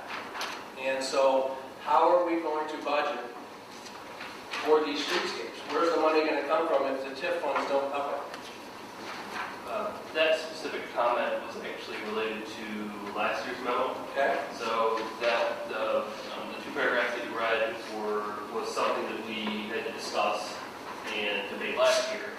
And then the update on the back end of it was just that River Road Bridge obviously was accelerated, so we figured out a way to pay for that through the partnership with the county. And then the Route 47 costs were stretched over 10 years. So we are not proposing fiscal year 15 in the next few years either bond or to pay for the Route 47 expansion costs up front. It's stretched over a 10-year period. So the streetscape part that we have budgeted for in payments over the next 10 years? Yeah. Okay, what are the payments we're making over the next 10 years for the streetscape part? And then the other thing that you mentioned is we've settled for a bridge project, but once again, we borrowed for that. We're going to have to pay that back too. So as we keep talking about bike trails and rec centers and things that we're looking at bringing in, don't forget all the borrowing that we're doing here to help pay for that debt obligations, and I haven't even begun yet to talk about those. And the Route 47 expansion costs are budgeted. The line support digit for the line item in the downtown fund are 6079. It's titled Route 47 expansion. It's $20,000 per year for the next 5 fiscal years in the budget, and actually $20,000 in fiscal year 12 if we don't continue to spend. So $20,000 a year for the next 10 years? Yes. Okay. Beecher Center, HVAC. What is the update on the Beecher Center HVAC? There is no update. It's continuing to work. It's past its useful lifespan, I suppose, and it's still working. So as we look at this budget, this $400,000 or more of what we're looking at, 250, it says in parentheses 750, is that figured in somewhere? No. That entire section, I think there's 19 items or so, aren't addressed in the budget. I simply placed them in the memo just to make everybody aware of them. If it's at its lifespan, but it's operating, but we know it's there, it's at the point where it's getting close to failure, shouldn't we take some of this surplus that we have and budget for repair or replacement of this HVAC?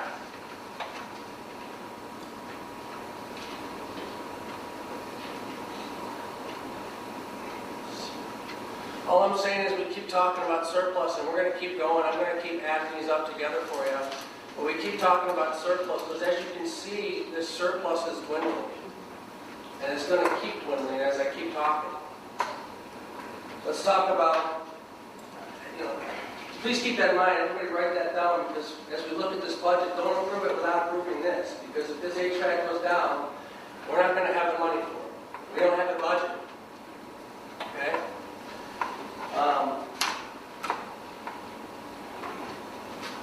Fox Hill water and sewer recapture under B of your memo. In fiscal year 11, the full amount was $1.464 million. The original principal on this obligation was $807,847, meaning we racked up $657,009 in interest in 8 years. When are we due to pay that Fox Hill recapture off when complete? 2023. And how much interest are we going to rack up waiting until 2023 to pay that down? I don't remember the now, we're at 657,009 to this point.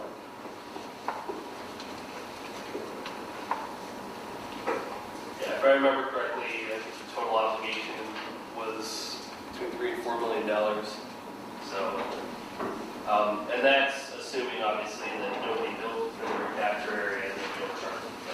So, obviously the entire purpose of a recapture is that developer builds in a specific area, they use the oversized sewer and then pay for their share of the cost.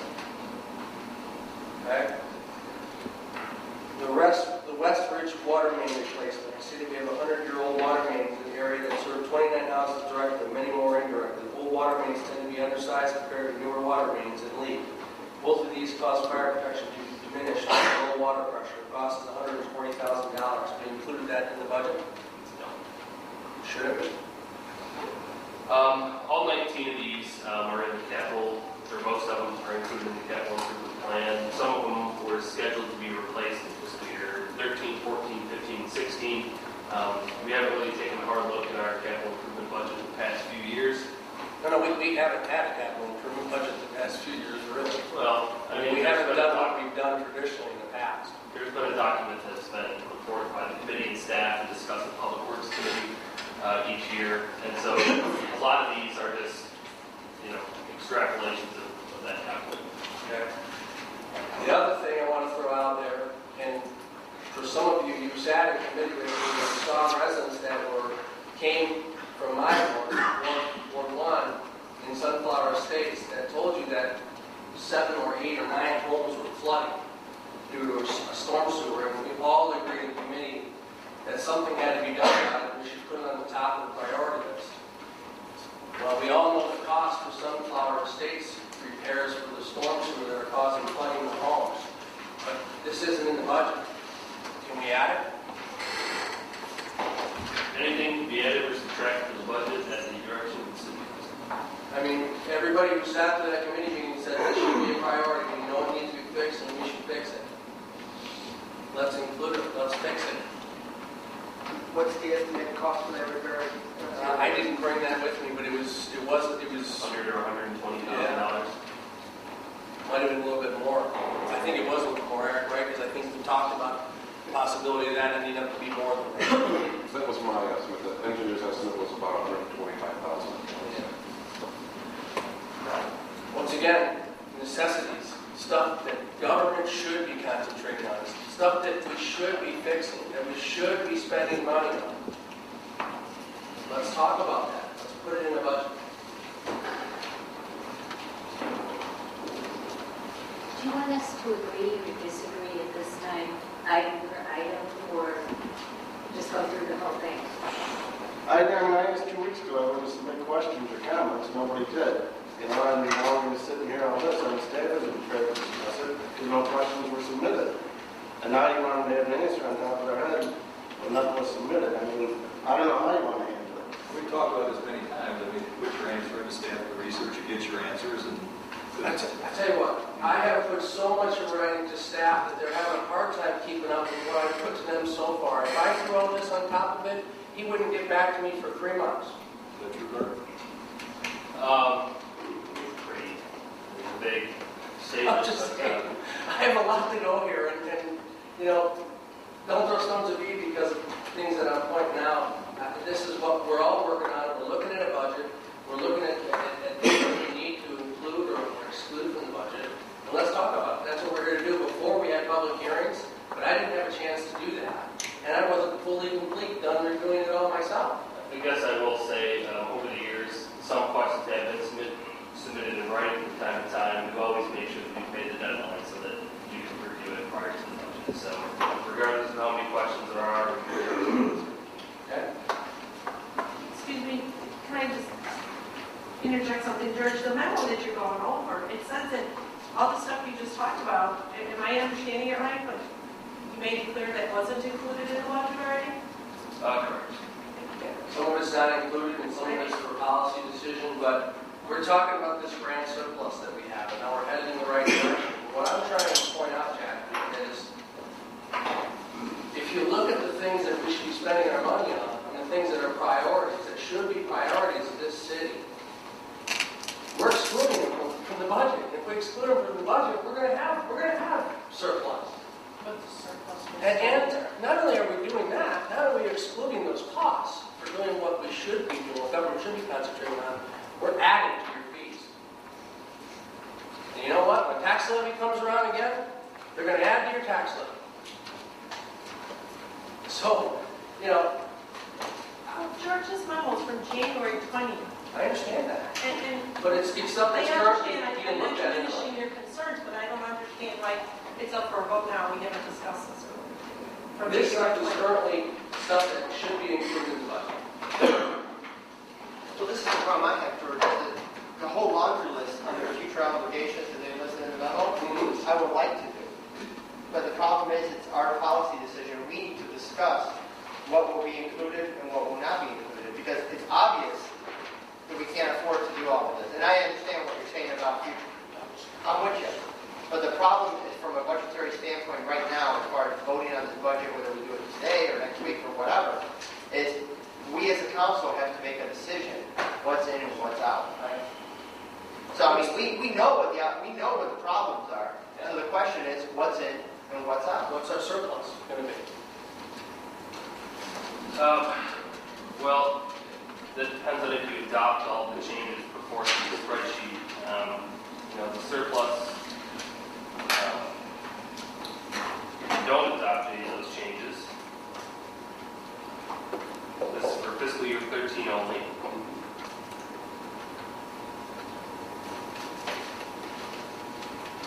Is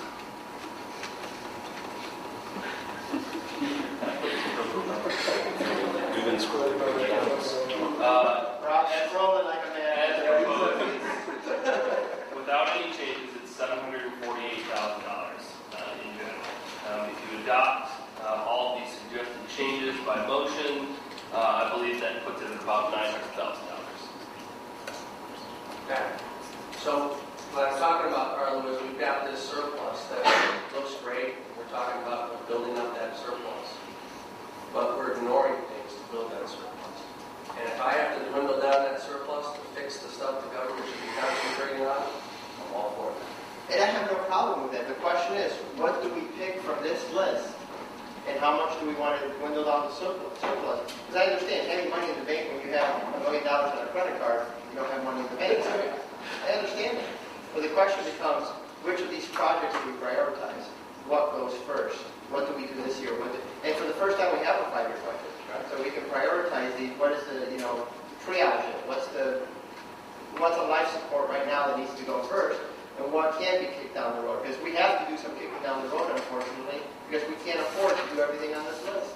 And that's what we're here to talk about. Yeah, so We're all here together. I can't. I'm just throwing it out there for suggestions. So what off of this list do we do? And the other thing that on that list is that sunflower thing. I want that included too, so whatever that might be, we all agree in the committee that needs to be set as a priority. So, Which committee was it? Absolutely. I was there, residents came in, we talked We're about not it. talking about it. Yes, we did. We didn't make a decision. I absolutely did, and I'm happy to go back to the minutes where we talked about putting that as a priority, because I know it's something that needs to be fixed. Absolutely. Yeah. Absolutely. And they didn't come out of committee, because we realized we didn't have money. Well, so that at least for people who don't know what we're talking about. Yeah, so I have no idea. Oh, yeah, I mean, the people that weren't in committee, that you don't know what we're talking about. I mean, we didn't ever come out of committee because we said we don't have the money. We told the residents, I'm very sorry, we're sorry you're flooding, but we don't have the money to fix it. But are you saying that we did? No, I'm saying that we were in committee. I know we're talking about it. We talked about it, and we told the residents, I'm very sorry. It didn't come out of committee, because we told the residents, I'm very sorry you're flooding, but we don't have the money to fix it. And then what we talked about was setting this thing as a priority. We knew it had to be fixed.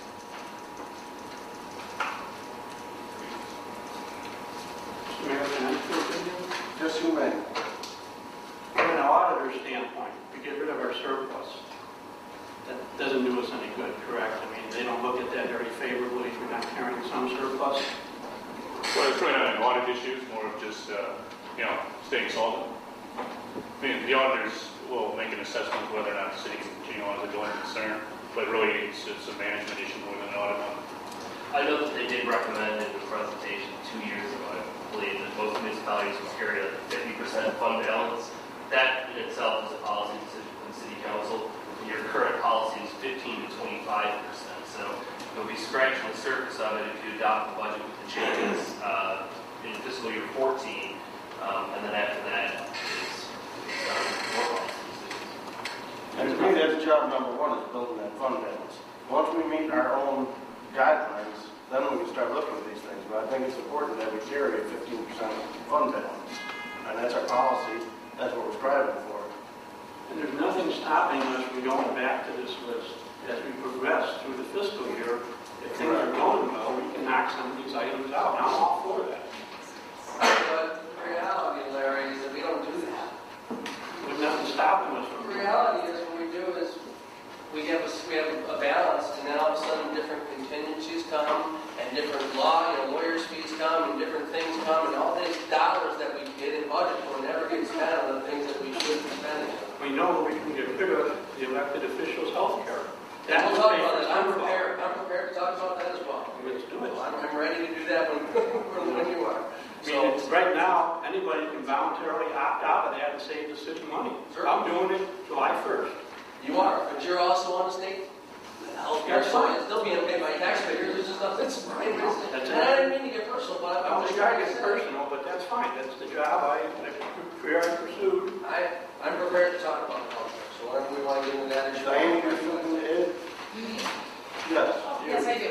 Actually, I was going to bring that up because I brought this up last year about the elected officials' health insurance, and I was told at that time that it would go to administration, it would be talked about there, and I don't believe it ever had been talked about in administration yet. Also, the senior garbage that we talked about last year was never discussed. It wasn't brought up in administration to put parameters around who gets the senior garbage subsidies. So those were two things that were brought up last year that I don't think had ever been talked about in administration.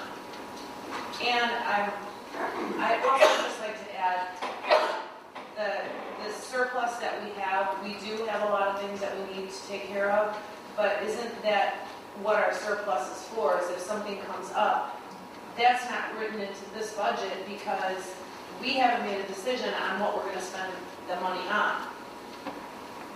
Wouldn't you rather budget for it so we know we're going to fix it instead of leaving it in this big pot that we keep stealing I out? think that's why we have a budget memo, so we know this is very clear and it tells us exactly what the issues are and what we have to take care of, so we can go to this memo and we can decide what we want to do first and figure out what we're going to do first. And then we can vote on what we're going to do. That's how I kind of thought that would go. Is that what the plan was? The plan was presentations and then discussion, which I open debate. Alderman Shusky? Can I, back to the healthcare, we have a memo on our desk, is this correct that we are paying $99,000 and some cents of healthcare for our elected officials every year? Is that a correct amount? What is the amount that our... It's approximate, and it depends on, So roughly it's $100,000. we budgeted $150,000-ish. So if we readdress that, we would, and we abolish it. That would take care, that would take effect next year with the next election. Yeah. So we would start freeing up money. But anybody can opt out right now, though. And I issued a challenge to George. I'm opting out, I'll take the money we're saving, and I'll put it towards Sunflower if you do the same. We'll fix that flooding problem. I'm ready to talk about it, so let's talk about it. You know what else we could do? We could also not waste $100,000 on a road study that's completely useless, that we already know roads that are bad. George, I agree with you, because that road study benefits all the residents that live in Yorkville, but your insurance just benefits you and your families and your employees. Maybe you could get it through your employees. I'll tell you what, that road study doesn't benefit anybody, because I can take my car and drive around right now and tell you it's so. You're an engineer and you can tell what later. I don't want to argue with you. Obvious. It's done. It's approved. It's going to happen. But I'm with Diane. Can we bring this forward and can we get rid of it? I was told it was going to be brought forward yet. It's never has. And I believe I don't have insurance. I have the right to bring it forward and have it looked at. Sure. Can I Hold on. This just want to make a point about the insurance too. Yeah, sure, the car costs $100,000, $99,000, whatever you budget in. But the benefit to the alderman who take it is varied. Because I can get insurance from my employer for $350 a month or pay the city $160 a month, so I'm getting $190 a month benefit. That's what I'm getting out of the insurance. I'm not getting the extra money, I'm not getting $100,000 to $190 a month on top of a fairly low conservative salary that we get paid. So I don't feel I have to justify or feel guilty about. When I first brought the insurance issue up in 2004, 2005, the city employees were paying $1 a month for their insurance. And how much is what's employees paying today? Anywhere from $40 to $150. Right, so that's went up. We can't calculate the percent, 100,000% since then. So $1 obviously wasn't fair. What we're paying now, I think, is more than fair for the employees and for, again, any alderman doesn't want to take it.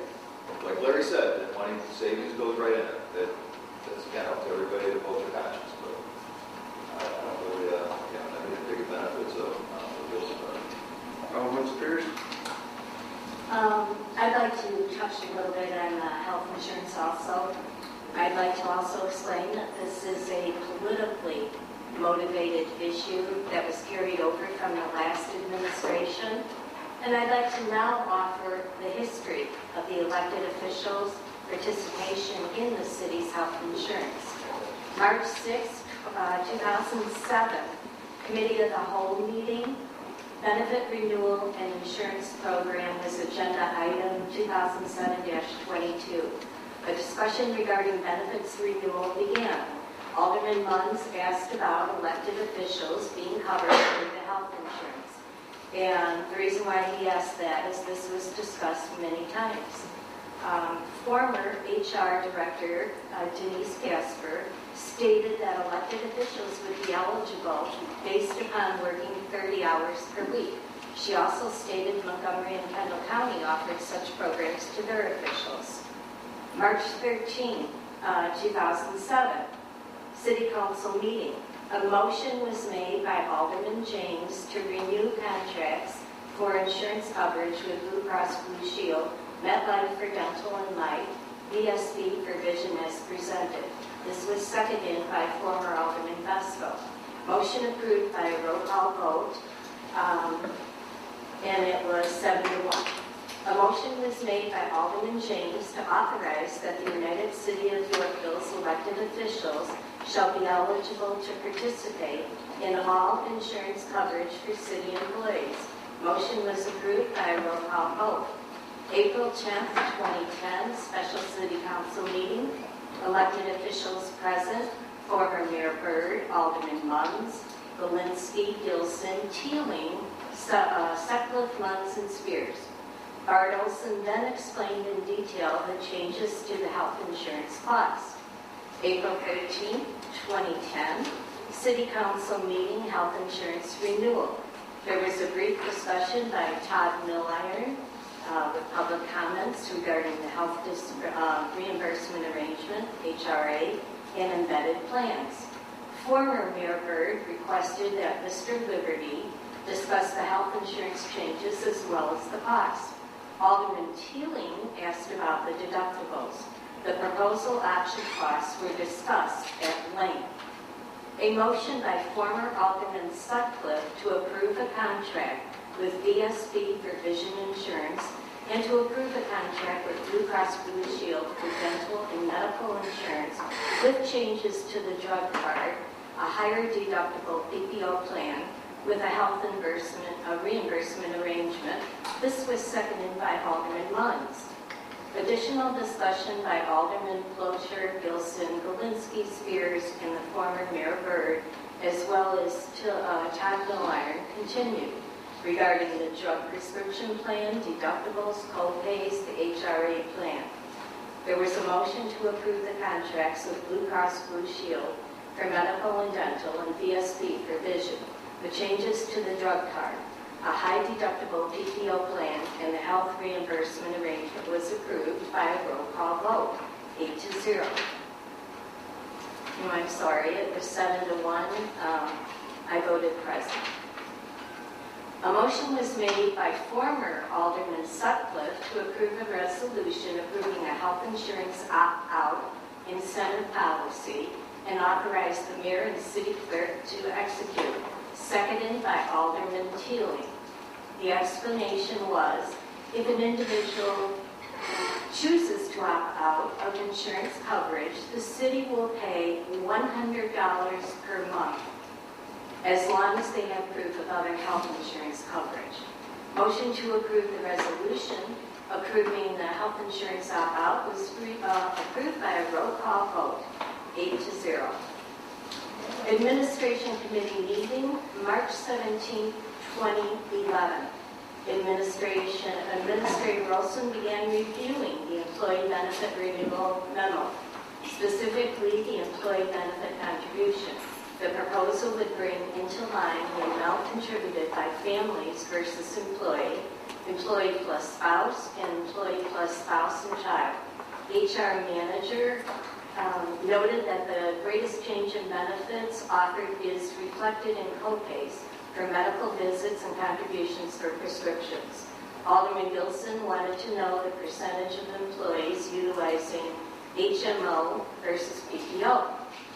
HR manager stated that including employees, retirees, elected officials, and COBRAs, there are 41 on PPO and 45 on HMO.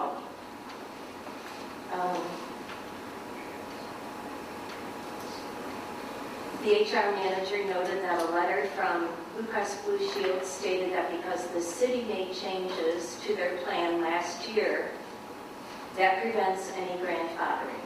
Alderman Gilson wonders if it's worth it to increase the deductible to $7,000. City Administrator Olson stated that it was definitely worth it for the PPO. Administrator Olson clarified the cost difference from last year in the division of payment between premium and HRA contributions. April 12, 2011, City Council meeting. After the election, with former Mayor Byrd and Alderman Sutcliffe not being re-elected, Alderman Sutcliffe then stated she wished she had known earlier how costly the insurance was. Her family was under her husband's health insurance care plan. However, they switched to the city's plan. She didn't offer an explanation. She stated that if she had known how much it cost, it may have affected her decision. Alderman Teeling then stated that during the open enrollment, she spoke to Human Resources about the amount of money spent on the elected officials' health insurance. She felt that this needed to be looked at. City Administrator Olson explained that health insurance is part of the compensation package given to elected officials. This needs to be changed 180 days before an election. This could be changed for the 2013 election, but not for the one that just took place. And I also have many concerns regarding former Alderman Sutcliffe and Alderman Teeling indicating that they were unaware of the cost of the city's insurance plan. The entire insurance benefits and costs renewal was discussed at length during their administration committee meeting before it was presented to the entire council. Former Alderman Sutcliffe was chairman of the administration committee, and Alderman Teeling was vice chairman of that committee. How could they be unaware of the cost, as they stated, when they discussed all of the insurance benefit costs during the March 17, 2011 administration committee meeting? And you could check the meeting notes and the video and whatever there is. Could this be a result of the former mayor and Alderman Sutcliffe no longer being eligible for the city's health insurance due to the election results? This issue has become a very hot priority issue by a known supporter of the former mayor and elected officials that were not re-elected. This one individual has even gone to the extreme of using 3 different alias names on what I refer to as the Yorkville Inquirer. The individual would post a comment under one name and respond to the original comment under another name. Another FOIA request to obtain the elected officials' insurance participation was submitted to the Attorney General's office by the same individual, that obtained illegal signatures on a petition submitted as a formal document and accepted by the former mayor for the original IPAP referendum. Although the first referendum failed, another referendum mysteriously appeared. These few individuals and supporters of the former administration have cost the taxpayers numerous dollars in city FOIA officer, clerk, and legal fees due to this continuous attack on the current elected officials.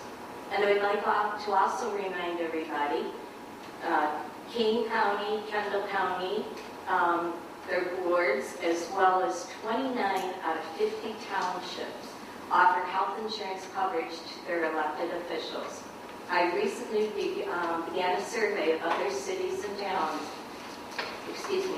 and to date I've only received one response from the village of Elso. And incidentally, their trustees are eligible for health insurance, and they pay the premium that is the same as their employees. And I'm going to continue with the survey, and I'm also, if I have to, FOIA the towns and the cities and find out what is going on there.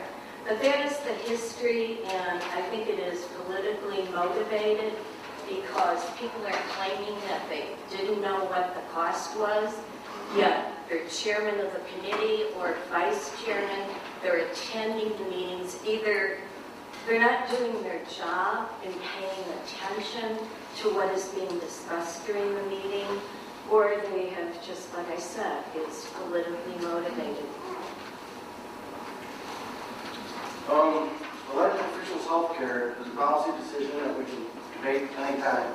Right now, elected officials are offered that benefit, so we have to budget for it.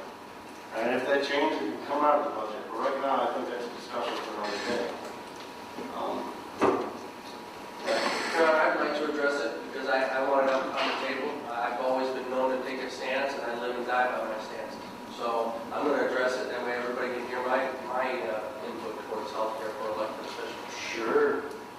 First thing I want to point out is that although being a public servant is labeled as part-time, I would challenge anyone who truly feels we put in part-time hours into our service on behalf of the residents. Attending city council meetings, committee meetings, liaison meetings, ward meetings, meetings with residents over issues, phone calls, emails, e-blasts, constant communication with residents of our ward and others, HOA meetings, and last but not least, reading and researching all materials given to us in order to make an educated vote is a second full-time job. I volunteered to do this and I love it. But please don't call this a part-time job. After adding up the hours I put into public service, my pay comes out to be about $3 per hour. And by the way, I pay part of my premiums like the rest of the employees. This isn't free health care. Second, policy for health care benefits for elected officials was passed 3 administrations ago. And I know those would like to portray it that we passed it upon ourselves. That is not the case. And long before some of us were ever put into office, I did not oppose that then, and I still do not oppose that policy now. If I switch to my other employer's insurance, it will have minimal impact on me and my family other than reduced coverage for my family. There are some on this council, and will be others in the future, who don't have that choice. And this is their only full-time job, or they are self-employed and cannot afford health care. These officials have served the city well and their residents well, and some have been dynamic watchdogs of the taxpayers' dollar. My insurance is minimal compared to other non-necessity dollars spent by the city in times of recession, like bike trails, rec centers to the tune of $2.5 million at 6% interest, $100,000 road studies for information we already know. I support the expense of health care for public servants who treat this service as their second full-time job. Last, and this is addresses some of the same things Rosen said, I find it ironic that many vocal and staunch opponents to health care for elected officials are also many of the same people who supported and helped campaign for individuals of past administrations and past administrations as a whole, who are also on city health care, but now want to take this away from the current administration because they don't like the outcome of the election. This is hypocritical and politically driven. And I stand by that, and I will continue to stand by that stance from here on forward. Okay. Mark, you said we have about 150,000 budgeted for elected officials health care, correct? Okay, I want to circle back to something that Larry said earlier. For that same amount, we can give our employees raises, about 2%. That's something I would like to see put into the budget. $150,000 will be, well, I don't want to talk too much about salaries in public because we have to negotiate with 3 different unions. I would like to see a line item for $150,000 for employee raises. And I'll go around the room with yes or no. Jackie, do you want to start? Yeah. Yes. Chris? Yes. Well, I just want to caveat my yes with, I was the only one who didn't speak on the health insurance issue, and I've always admitted I take the health insurance. I'm not ashamed of it. I'm like Marty, I'm not ashamed of the fact that I take it. And I agree with what everybody else said. I didn't want to repeat myself. But I absolutely want to add the 2% for the employee raises, and that's something that I want to do with this budget. Larry, you said maybe 6 months from now. I think we should do it with this budget. However, I don't believe that it should negate the Alderman's benefits. I supported the benefits of the last administrator. I support him this time, and I'll support him long after I'm gone. So, yes, but not in lieu of the benefits. Yeah, that wasn't the question. Just want to make sure. Like it? No, that sounds like it's No, Let's clarify. I'm just trying to transition. I mean, for the same price. It sounded very close. I just wanted to clarify. Sounds like we're transitioning. But yes, I support the 2% immediately, but I don't think we have to wait 6 months. Thank you, sir. Alderman Spears? I would like to wait the 6 months and just see where the budget is. So that would come off the deficit or the surplus? Off the surplus, yes. And is there any, remember back when we were talking about all these no raises, any raise, and so you're saying everybody gets it, because wasn't there some things we gave one department, everybody? All the union contracts have a Me Too clause, so the minute we get raises, it's across the board for all the union contracts. He's got raises too, I think. No. Contract? Sergeants, maybe? Sergeants have like an immediate starter clause where it goes to a certain level if you agree to it. Public Works says will negotiate. The officers say will negotiate 42. The officers for 5 years basically have rolling step increase. So they cap out their maximum at the top of the range after 5 years. So some of them who've been here less than 5 years have gotten step increases each year going forward. So they've frozen their salary range. And then the non-union employees obviously. Another quick question. So then we're going to go down to surplus. So you're saying you want this in before anything else? Yes. It's $150 as payroll. Yeah. And then, but we're not bound to next year, right? It would be correct. No, this is one year deal. Yeah, I think it's 4 years, quite a long time. Not to get anything for a long, so. Larry?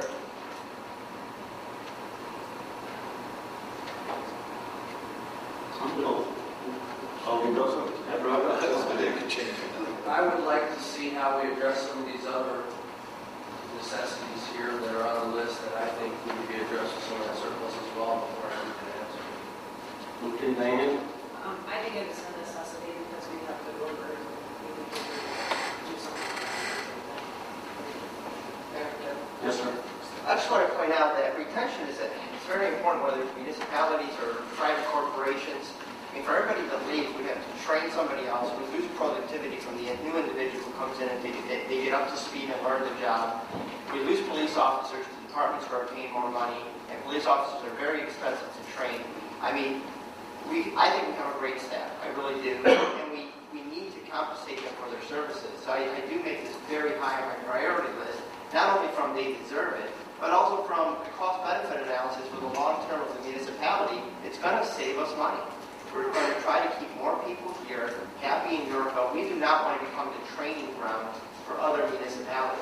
They come here, we train them for a year or two, they learn everything, we pay for their training, and then they move off to another municipality who offers them more money. So in the short term, it's difficult to take that hit, I understand. But long term, it's for the betterment of Yorkville. So I would encourage all the aldermen to really consider this and support it. Okay, thank you, sir. It sounds like a consensus.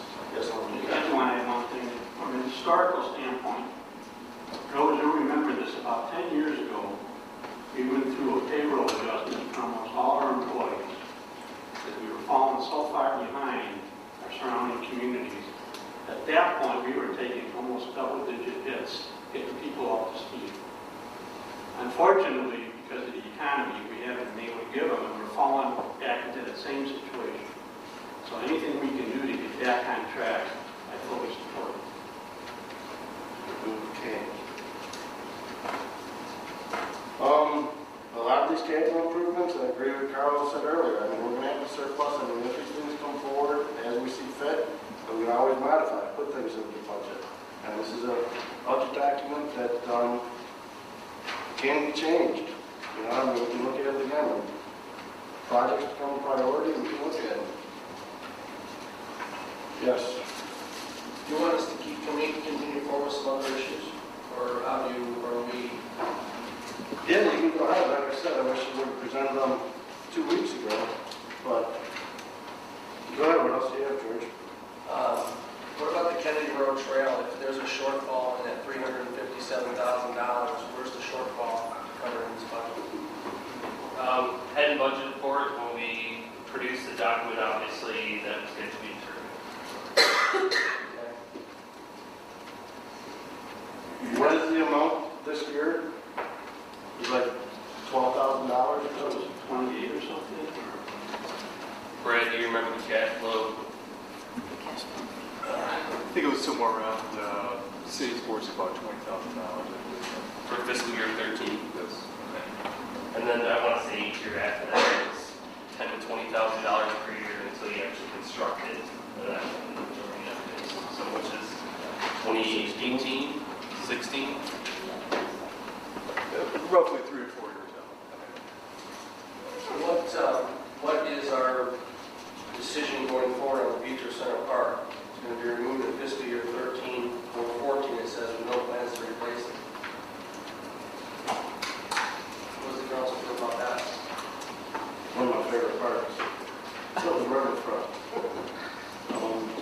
Well, personally, my position is that we have to triage and prioritize. I'd rather give the money to a sewer main before I go to a park. We have other parks, obviously, that so if we lose one, we still have plenty of parks within the municipality to take your kids. But these sewer mains, once they go, they go. I agree. And we could look too, I mean, I don't know if that's a drop dead date, 2013 or 14. I don't know what the safety concerns are. Yeah, it's a projection. So we try to do it at least a year in advance so everybody knew that there's a possibility that we could go out there and do a safety inspection to determine if past the point of repair. And I'm just adding up those amounts. Obviously, we need to prioritize those, but if there's surplus, maybe we need to look at some of the stuff.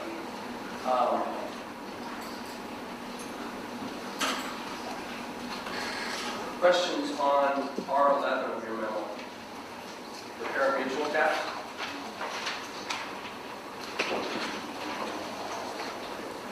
For the off-track betting facility, what did we get in terms of taxes from the off-track betting facility? And were those obviously removed in the budget going forward for revenue? What was the total that we got? The fiscal year 12 revised projection is about $15,000 or $16,000, but nothing proposed in fiscal year 13.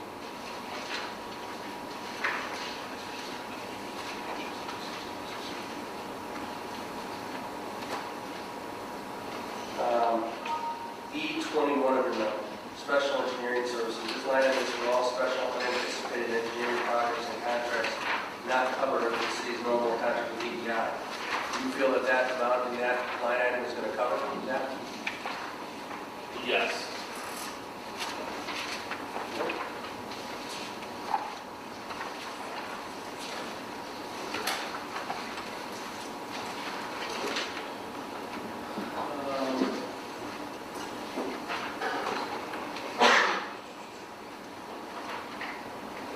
A would be page 15 under A, which would be the Route 47 expansion, that would be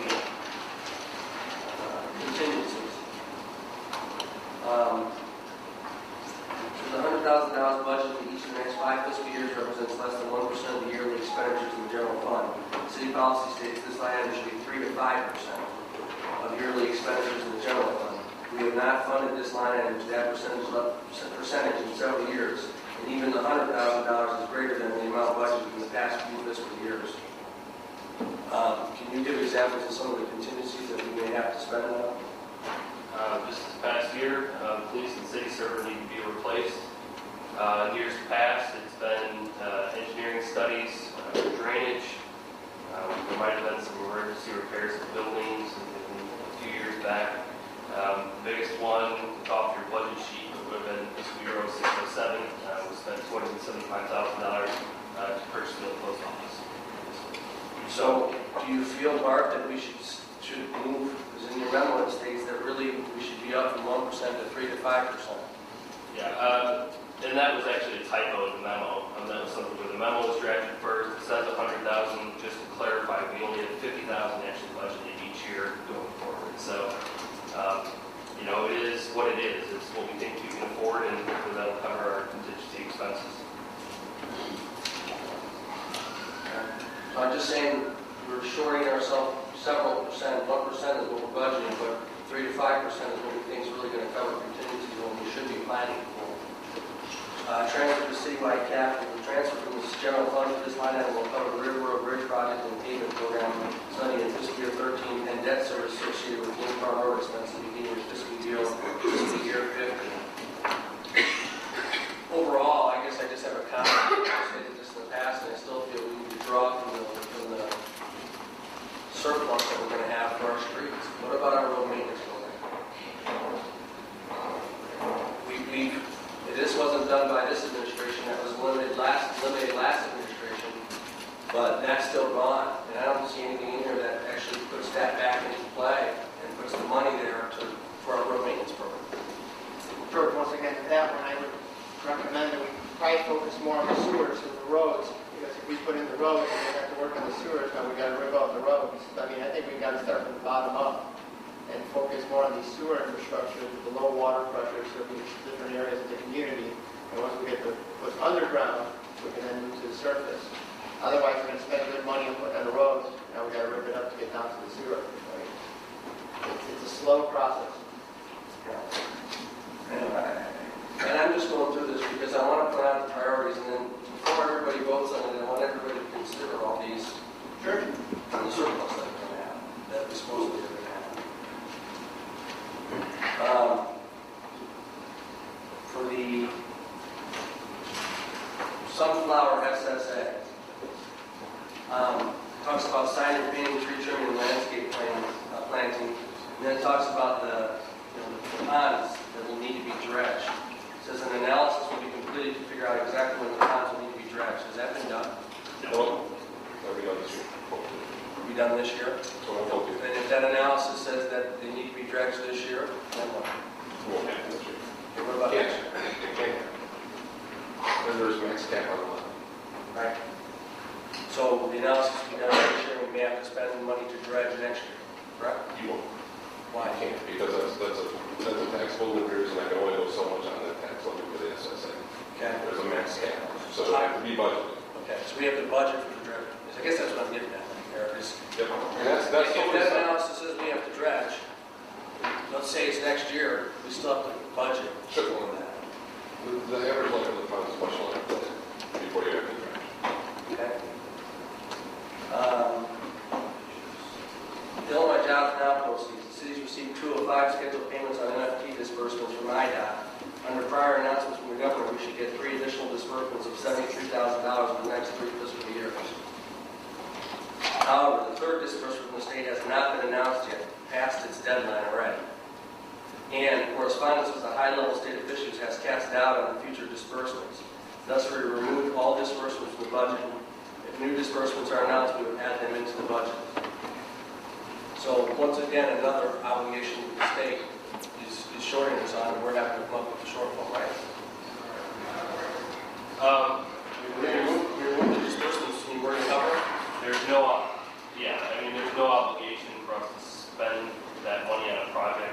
type of grant, so it's just revenue involved.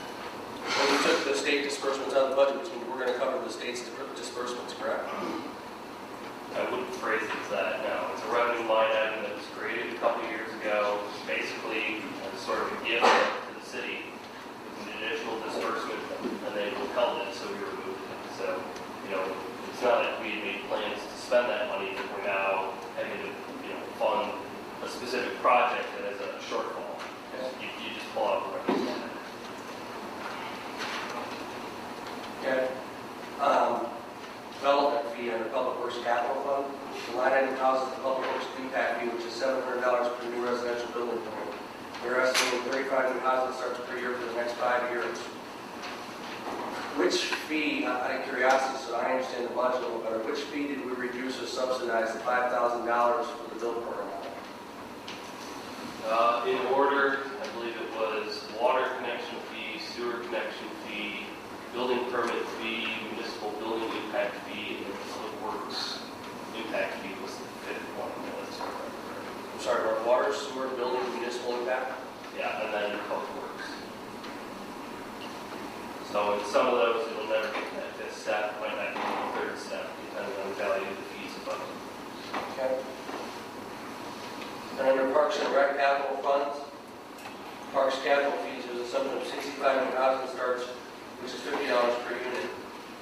Why are we not making those assumptions for revenue on 35 houses? Why 65 instead of 35? We're using 35 as the previous time. It was a simple decision based on the assumption and the hope that we were going to get 65, obviously. Given the $50 value of it, I didn't really see a need to necessarily conservatively estimate because we don't really have any expenses coming out there with that associated with those capital fees. The difference was $1,000 and $1,000.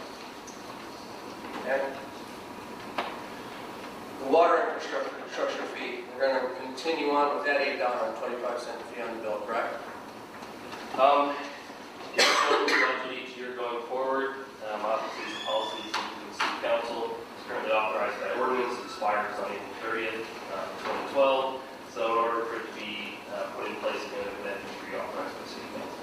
But right now, the revenues in the budget assume that is renewed, correct? Okay. Once again, an $8.25 sewer fee and an $8.25 water fee. Okay. We can tax and fee, and we can always come up with surplus.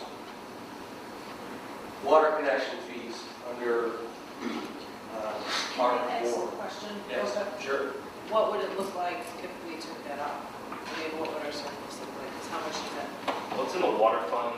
Water fund is an Oh, enterprise that's- fund, remember, so it's self-contained. So the only impact from a cash flow perspective, unless you replaced it, it would actually detriment the entire city's fiscal position because water and sewer fund, remember, are the two that have cash remaining. Correct. And then under our full water connection fees, once again, we assume 65 permits. Why not 35? I'm sorry, say it again. Under water connection fees, this represents 65 building permits. Why not 35?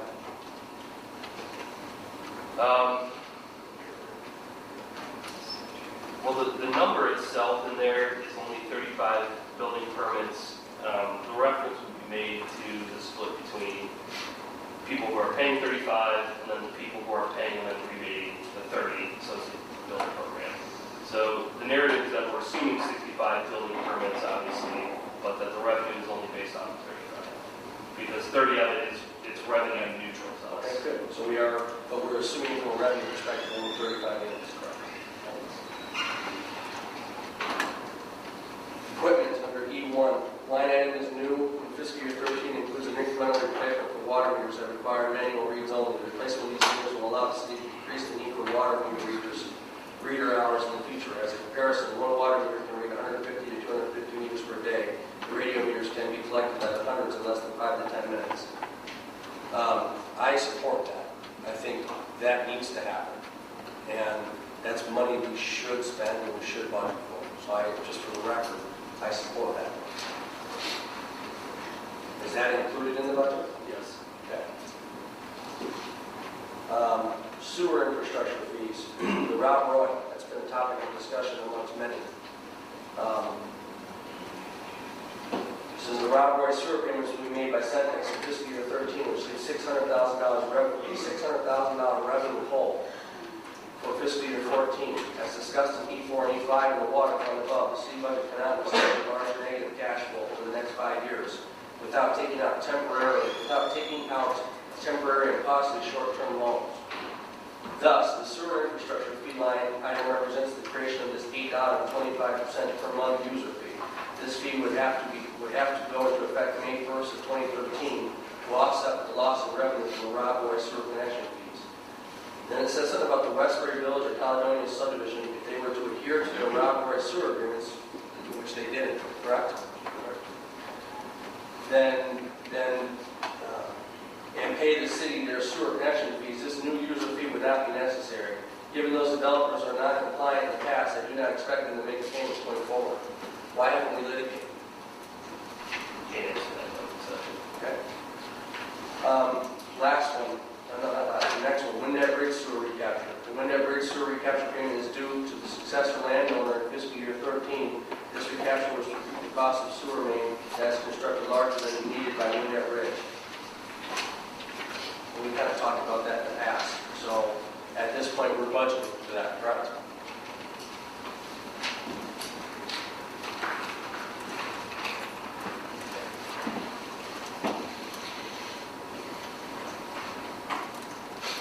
Okay, Rosen had brought up the fact of grants and about what our matches are costing us for grants. And in Lancaster, when we got the RTP grant for Hopkins Park, maybe you can discuss some of that with me. The city applied for this grant in 2010. It's not received notification of award or denial yet. This line item and its corresponding expense line item assume that the grant is awarded when the city completes the project in fiscal year 14 and 15 and is reimbursed in fiscal year 16 and 15. So if grant application is denied, then both line items will be zeroed out. So should we remove that now? I guess I would say leave it in while you've got the application outstanding. Even if you remove it, it's not going to have a net impact on the budget. Okay. And the same as the above, the Oslite grant. Obviously, we've got the Oslite grant where you're looking, the city has applied in 2011, has not received notification of the award, but it's made complete in fiscal year 14-15 and it's reimbursed in 16. Are all those our matches included in any of those? Yes. Okay. And we're going to keep that in the budget as well. Yeah, it'd be my recommendation. Okay. Property taxes, the library. This line item contemplates a $25,000 increase in the library tax levy each year. However, the tax levy for the library must be voted on each year. So shouldn't we budget conservatively without the $25,000 increase in the tax levy each year if we haven't voted on it yet? It's a policy decision for the city council. I know that the library board had recently adopted a new budget, and I believe they adopted that $25,000 increase. At that point, it's more of a discussion between the city council and the library board. As of now, we're budgeting for $25,000 a year. That's something that may or may not come to fruition, correct? Correct. Okay. Cash flow surplus deficit under page 23 in your memo. As you can see, the cash position of the city is slightly positive in fiscal year 13, slightly negative in fiscal year 14, and then begins a steep decline in fiscal year 15 through 17. If all the budget figures come to fruition, then we'll be looking at issues with cash flow between fiscal year 16 and 17. Threshold for cash flow issues is around $3 million. It says, however, it's very difficult to predict revenues and expenses for 4 or 5 years, and it goes on to talk about that a little bit. This is why we talk about long-term thinking now. This is why we talk about spending now. Because although 13 looks good, as we head into 14, 15, 16, 17, we're looking at a major plummet in our budget. And that's why we're talking about maybe taking some of these things and not spending on things that we shouldn't be spending. That's not what you said 20 minutes ago. You said spend our contingency. On necessities. On necessities. Let's take our contingencies and spend them on things that we're supposed to be fixing and not spend on non-necessity items. But you're still spending the money. You are, but you're doing what we're supposed to be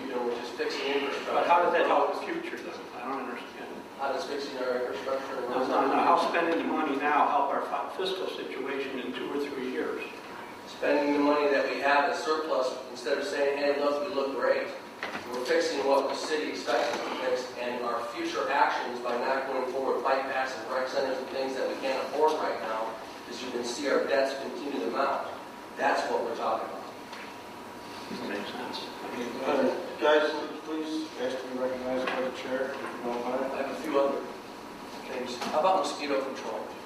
I know the last year we actually decided to make mosquito control treated to save some money in the ponds only, not spraying. Why don't we return? It's going to be a bad year for mosquitoes. It was a mild year. Shouldn't we return to spraying? I think that would be a wise idea for mosquito control. I mean, supposedly that was more effective. The retention basis is more effective. Smoking doesn't prevent the mosquito population, it just kills off what's in the air. So given the relative cost, it's like $7,500. That was 3 years ago to do an entire pass. We didn't really see that as money well spent. Okay.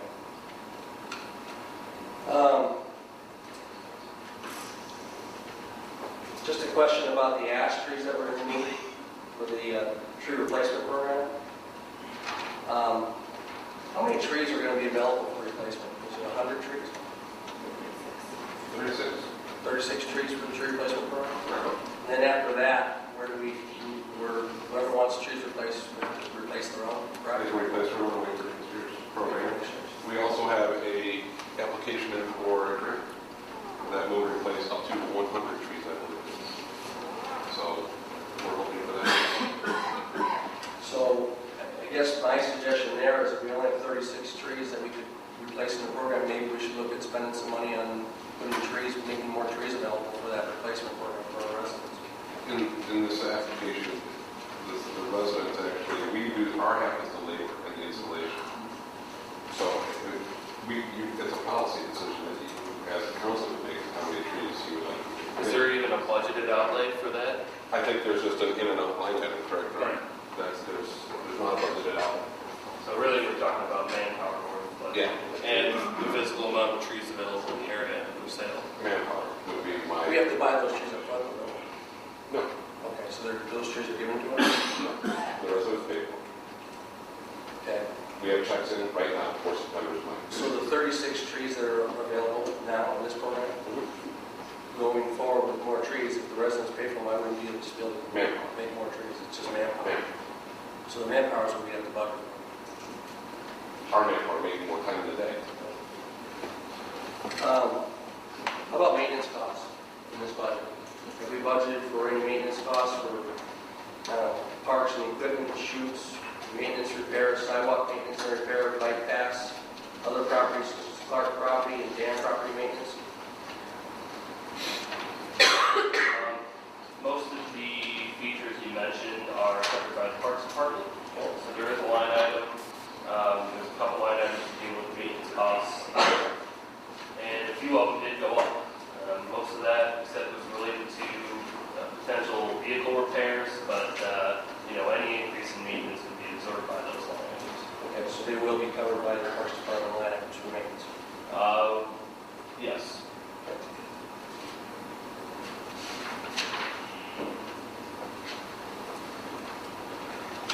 Mark has submitted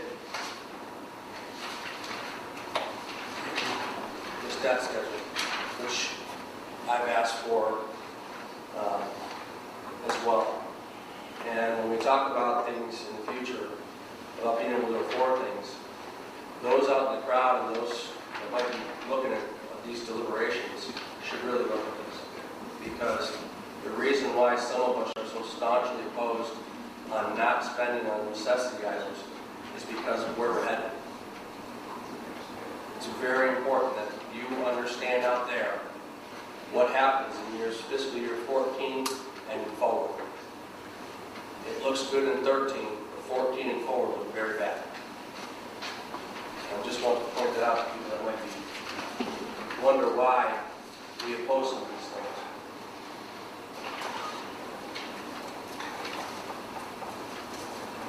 I recently received an email and spoke to a resident that mentioned the fact that he thought that we peeled back some police pension funding. Is that true or is that not true?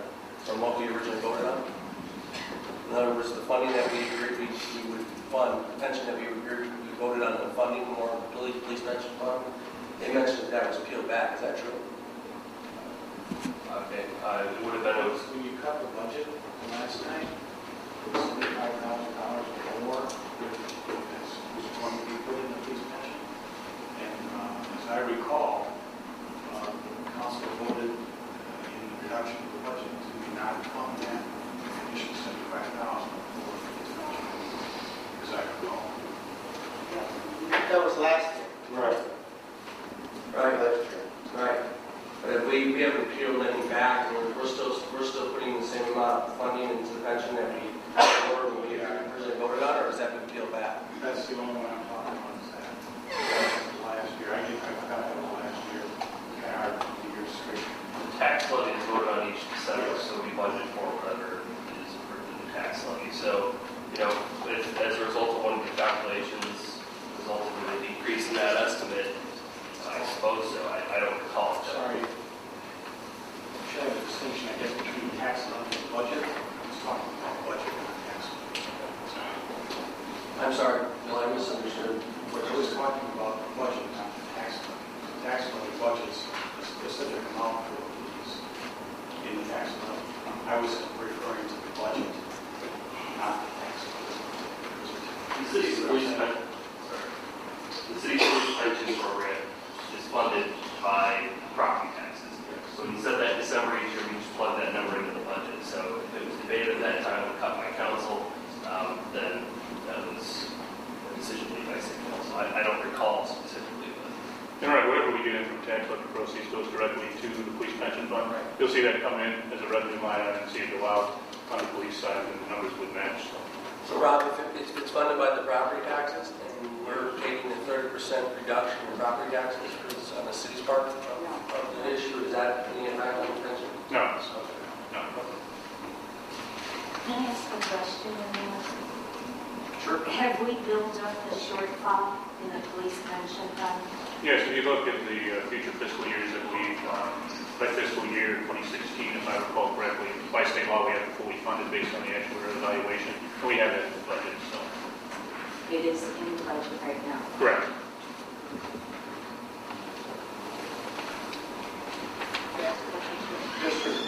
One of the things, and I think and this is a long-term planning idea, it's not something specifically for this budget, but as Mr. Johnson pointed out, obviously the laundry list of bonds that we have, and I know we refinanced Rob Roy and things like that.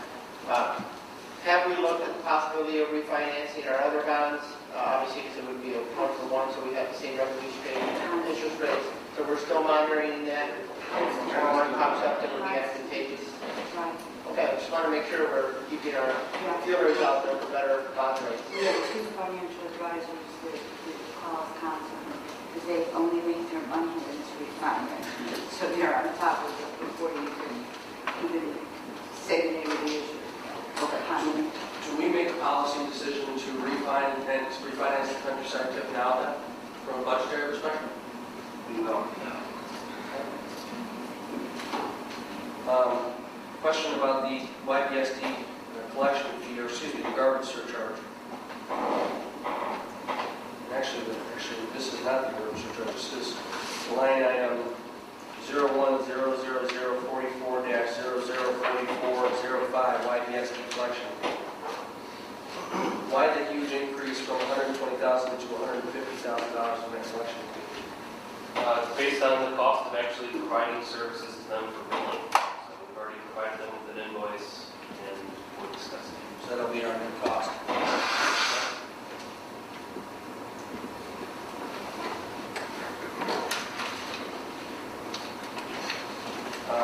Comment on the administration department in general. Explain to me the significant increases across the board in all expenditures there.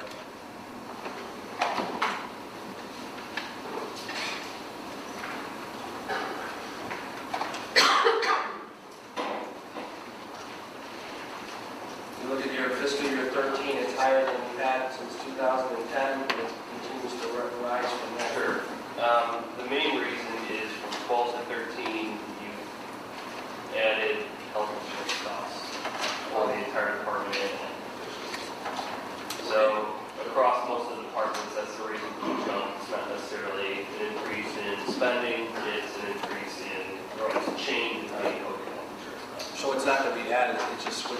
different department to add in, so that that's why I'm collecting them in any places. Yes. Okay.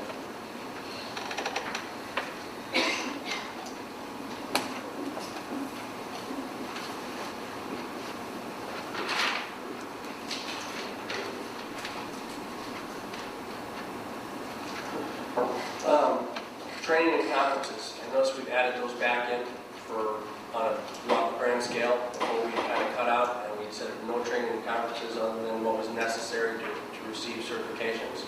And we added in the training and conferences back into the budget for, well, as, from a bigger perspective, is that correct or incorrect? Well, last year the policy direction given was that for staff, certifications and then general professional development would be included. What was removed was a portion of the IML conference from our officials.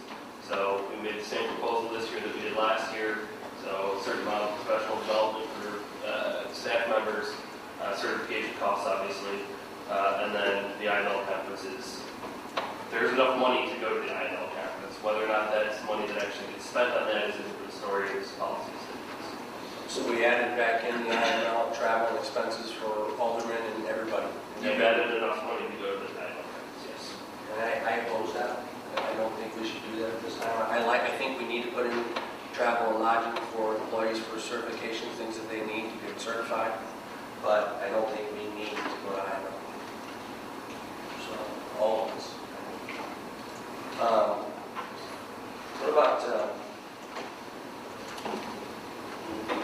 What about postage and shipping for under admin under 01110540054552? I noticed that in 2013 it went from projected 9,000 to 14,000. I know we spent 14,000 in 12 in the budget, but we've never spent that before. Postage and shipping and professional services related to cable TV costs, similar to health insurance. We've just taken it from one line item in one department and spread it out to the departments. So that includes cable TV costs? Can I say something real quick? When Alderman Wilson makes the suggestion of something like the IML or whatever, can we take care of that now or do we wait until that? You know, my feeling is it's a good budget. I'd like to bring it up for a vote. And if you don't agree with what's in the budget, vote no. And then we'll be forced to bring it back. I mean, we can always revisit these things.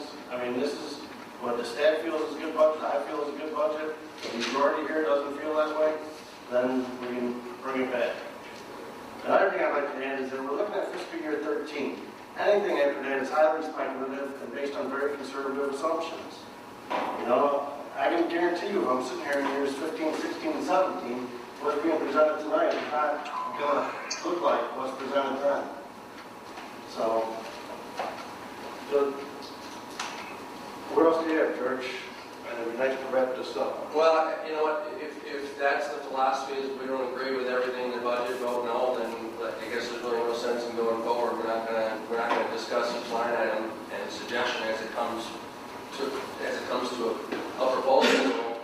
I guess I'll stop and I'll vote no on this budget. Because the fact is, George, this is almost from January 20th. I mean, you had 3 months to ask questions to staff to bring this stuff forward. Yes. I think the last 2 city council meetings when we brought up the budget, Alderman Wilson did ask, do we go through it, line item for line item? Over and over and over. Because previously, and you attended a lot of the meetings on Saturdays, we had a special budget meeting that most of the aldermen came to. Some, I believe, thought it was a waste of time. But as I stated before, the budget is probably the most that this council individually would have to really pay attention to and really check everything. In our previous meetings, I know George twice said, okay, do we go for line item to line item? And it was no, but you will have time to do that. So I think that's why we took the opportunity to do it now like we did in the past, go for item to item. And I would like to see us do that once again next year or whatever. And I agree. beneficial. I agree, it's very important. That's why we started the budget process so early. We started in Right. January this year, 2 full months before we've ever started in the past. Right. And I also said last week, if you have questions like this, please submit it to the staff. We are prepared to discuss it. But how Nobody's- would we have, really realistically, unless he took, from his, I don't know, how could he put together all those questions and submitted it to staff, and how can our staff respond to all those questions? Gary, You know, does I it solve the issue? Let's wait till you recommend George. I'm sorry. You can do 5 a day. I mean, But I can answer that, Gary. It still I'm doesn't sure solve. you can. You haven't been recommended though, George. Give someone else a chance. At least. Anyone else on the budget? Yes, sir. Well, this is the concern I have. I'm kind of torn because I reviewed the budget. Being a first-year alderman, I have to say it took me a lot longer to review than I anticipated. So I can see why we might not have had our questions ready right off the bat. I mean, this was a learning process for me as well, and it took me a lot of time to digest this. We got several different manifestations, several packets that were 300-400 pages, so it does take a while. I don't think the budget is perfect, but I definitely think it's a budget that's heading in the right direction. However, I don't want to be painted into a corner that if 1 or 2 of the aldermen don't feel that they've had all their questions answered, I also don't want to force them to vote on a budget where we can, in essence, vote in 2 weeks. So I would like the opportunity for people to have their questions answered so they can either vote yea or nay comfortably, knowing that they have their questions answered. Well, Carol, it's the same as the Kendall County Economic Development Plan. Now, you're not going to agree with everything in it, but overall, it's a good budget. And we can answer all of George's questions all day long. I guarantee you he's going to vote on this budget. Are we ever going to agree on everything that has to come off? And I don't expect us to agree on everything. I really don't. Have we take this off the surplus? Well, I mean, it's a democratic process. If somebody wants to motion to table, motion it. If it fails, we vote. If it fails, we come back. If it passes, we have a budget. Like I said. But shouldn't we be going? Go ahead, sir. Well, shouldn't we be going through each proposal and voting on each proposal as it's suggested? I mean, if you don't want to do that, and no matter how many times I email him and how many answers he gives me back, if it's not discussed and there's a consensus formed amongst us as a whole, which we can't do any other way, then we haven't accomplished anything other than voting no on the budget. I think that's why we have a professional staff, though, to prepare a budget. Here, listen to this. Mr. Mayor, I move to table the budget to the next city council. Do we have a second? Second. Roll call table. Spears, Aye. Colosimo, Aye. Funkadler, Aye. Olszewski, Aye. Teeling, Aye. Gilson, Aye. Cut, Aye. Munns. Okay, so this table until next meeting. I encourage everyone to have questions in the staff.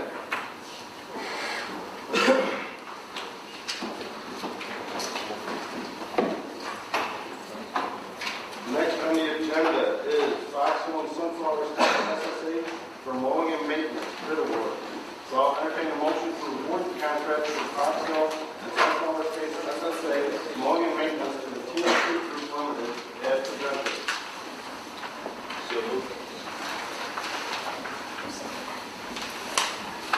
Second.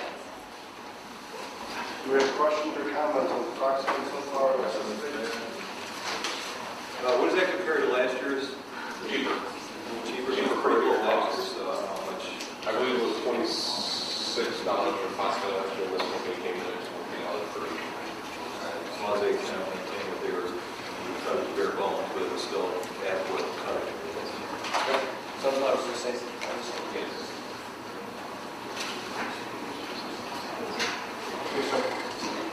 My only question is this. We have several bids, and we have a bid that came in at $5,762.40. And then we also have another bid that came in at $5,762.40, exact same amount. The bid that's recommended that we go with is a company out of Bolingbrook. The other bid, which is the exact same amount, is a company out of Yorkville. I obviously would like to lean towards giving our business to a local company versus a company from Bolingbrook. Now, I understand that for additional work if needed. The hourly rate is higher. However, we got one company coming from Bolingbrook, and we got one company working right here in Yorkville. So I just wanted to point that out to the aldermen and see what your opinions are, because with the numbers being so close, I would prefer to give it to a local business. I would agree with that. I don't think everything's equal. I mean, Eric, you reviewed these. The reason I did recommend it is because it was the mulch price and the labor price on the extra. The mulching will be done this year, and there will be general maintenance this year. That was why I made my selection the way I did, because it is the lowest responsible bid. I would like to have gone with the Yorkville company too, but their price on that was higher. And then, Eric, my only concern is when I look at all the other bids as far as what you charge for mulching, the Bolingbrook company is significantly lower. I mean, which I know on the front it sounds good, but it does raise a certain level of concern where I have all these other fees from 9 or 10 other companies, and they're so much lower. I worry about quality. Sure, when I called on their references, they're not a small company. This was Village of Lombard, it was Naperville Park District, and Lyle, I believe, and they were happy with it. They've been there. Just to speak on that subject right there, there's a lot of, with my background, knowing, reviewing a lot of these bids in the past, there's a lot of flexibility in those numbers, there's a lot of markup, so that what we're looking at on the low bidder, it's very responsible bid. There's just a lot of margin in those numbers. Also, it depends on their benefit, who's coming from, where they're getting to, the size of the company. And as you said, if there are services in these larger facilities, they're going to have the ability to provide better cost. That can end up being a large number over all on this conference. But in all cases, there, we do obviously, there will be an hourly rate. We have paid and generally do pay that hourly rate for every year that there is a business that maintenance done. I just wanted to turn that. Thank you. Roll call, please. Colosimo, Aye. Feldkaiser, Aye. Milszewski. Aye. Teeling. Gilson. Aye. Cott. Aye. Guns. Aye. Spears. Aye. Okay, no public works committee report, no economic development committee report, no public safety report, no admin report. Park board, anything? No. Going once, nothing. Planning commission, CPA? Nothing, nothing. City council report? No report. City clerk's report? City treasurer's report? No report. Community and liaison reports? Ms. Spears? I'm going to give a report on the Agency on Aging of Northeastern Illinois, NEAL. The agency was informed that they received $650,000 from the final federal budget. However, at this time, it's simply a promissory note. Status of providers, Catholic Charities recently had to enact employee furlough days due to budget restraints. Lake and King County Salvation Army is currently struggling to operate their meals programs. The 12-member Congregational Supper Committee had been unable to agree on a package of tax increases for spending cuts or both to reduce the federal deficit and eventually balance the budget. The Balance Control Act therefore triggers automatic spending cuts of $1.2 trillion over the next 10 years. This will include $55 billion each year in defense and non-defense spending a year, starting in fiscal year 2013. The non-defense cuts could be a combination of discretionary and entitlement spending.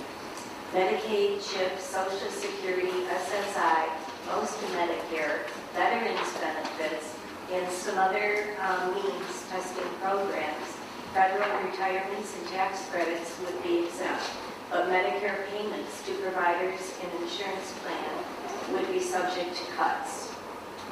And I also have a report on the ChenCom Executive Board. On March 22nd, I attended the ChenCom Executive Board meeting. The meeting was called to order. All members were present, creating the necessary quorums for voting purposes. The agenda was approved. The executive board minutes of February 23rd, 2011 were approved. The March Treasurer's report was reviewed and approved. The operation bills in the amount of $9,206.05 were reviewed and approved for payment. The surcharge bills in the amount of $43,433.36 were reviewed and approved for payment.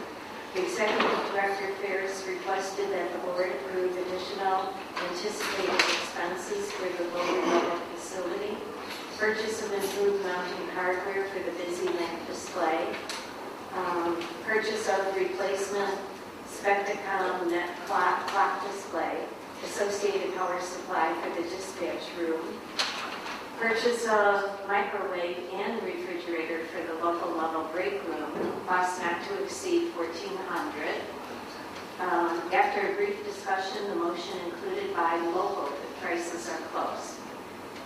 Director Ferris then presented an update of the 4 tower sites, and the board reviewed the project summaries. The proposal for a replacement of the 911 and office telephone system for the lower level was discussed.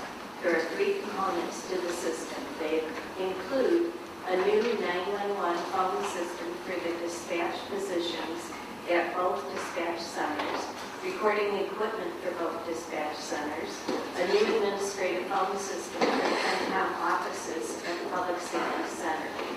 CENTCOM now has the opportunity to purchase the telephone equipment similar to what Grundy and Will counties currently use through a distributor at GSA.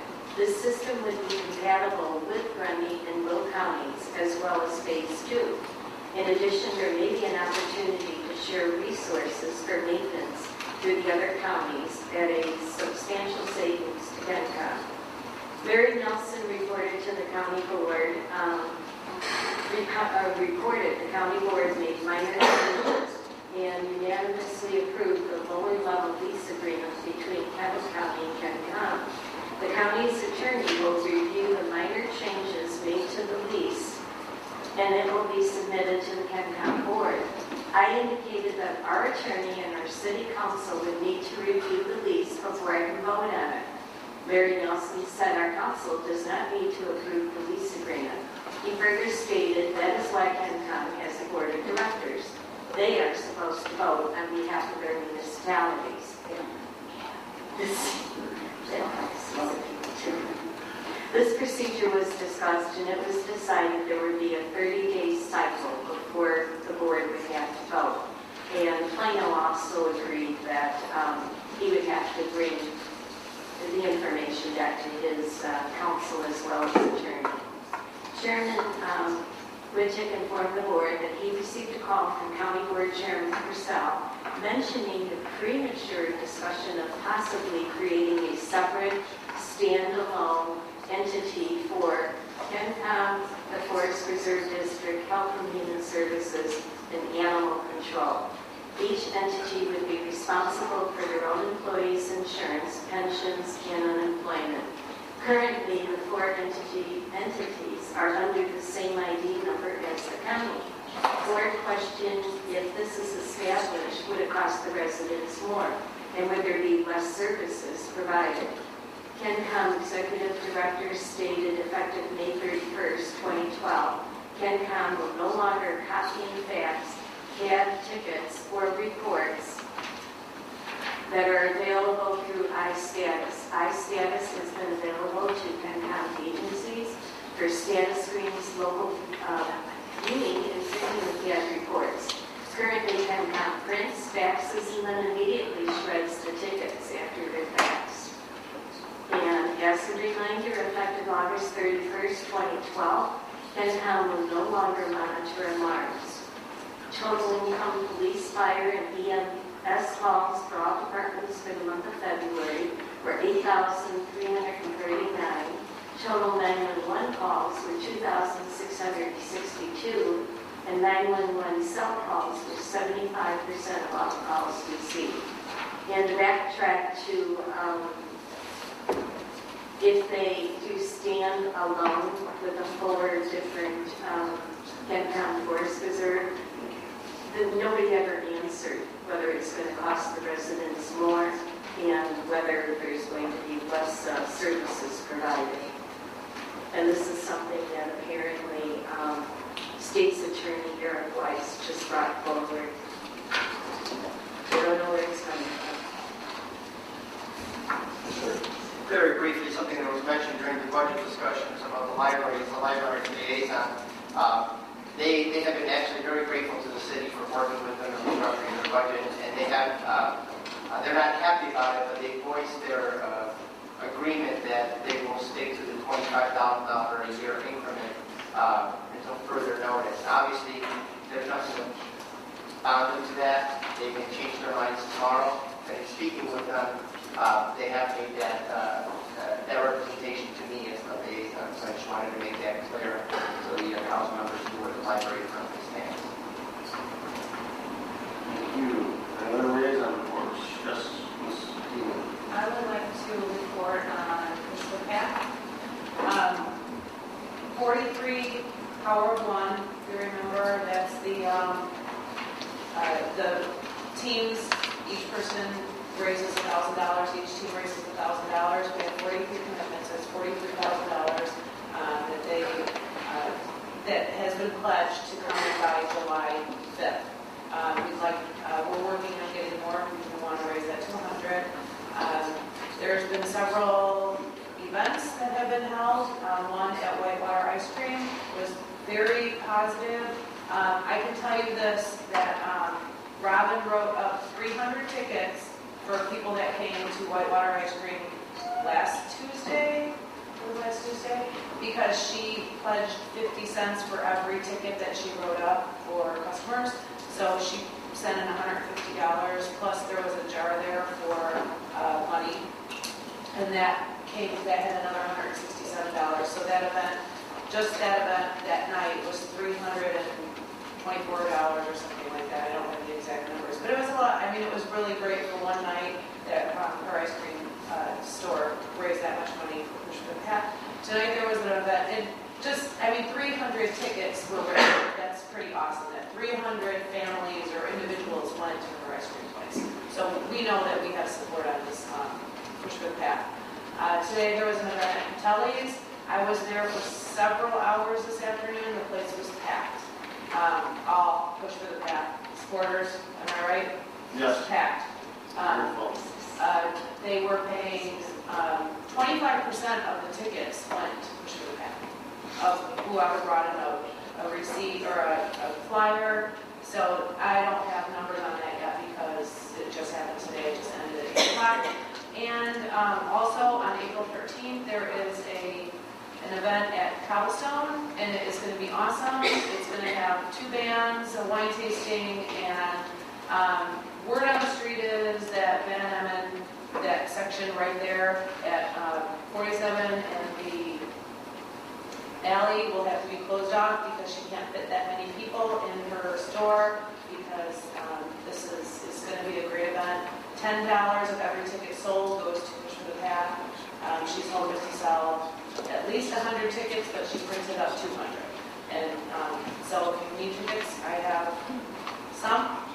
And then also, I guess that's all that I have, but I just wanted to say that appreciate all the businesses and the individuals that have signed up for Power of One. We have several businesses. If you go on pushforthepath.org, you can see who's a team. And we have city, we have the employees of the city have formed a team. Just several different businesses in town, which is very exciting that we have this much support. And so I would just, like to say we do appreciate the support, and everyone is working very hard on this to fulfill the commitment. And if anybody wants to get involved, they can start a team. We need more. And that's it. Thank you. I have a couple very brief things. If you notice, I am sporting a new look today. And it is because on St. Patrick's Day, I attended the St. Paul Bricks fundraiser. I was a shavy with 2 E's. St. Patrick's was to raise money for childhood cancer research. I wasn't planning on shaving the mustache, but I did raise $250 for that mustache, so I was able to save it for the cause. I'd like to thank our local pet shop there for providing me with a new mustache. Yeah, Jillian made these for the next fundraiser I attended last Saturday. They had a 50-minute cook for suicide prevention. Another great fundraiser. St. Patrick's Day, by the way, we raised $10,000 on that Saturday. One day we raised $10,000. So it was a great event. 50-minute cook, I don't know how much we raised, but again, it was a great event. Several other mayors were there. Kurt Becker from the 85 Bears also cooked there. So it was a good event. And then today, I had the honor of delivering meals for Meals on Wheels. They had a campaign called March for Meals. Part of that was Mayors for Meals. So I had the honor today of delivering meals to our homebound seniors. So it was a good couple of weeks and a good day. And that was all I had to report. Anyone else? Yes. The tribute night. We need to, be on the team. Thank you. And our press again.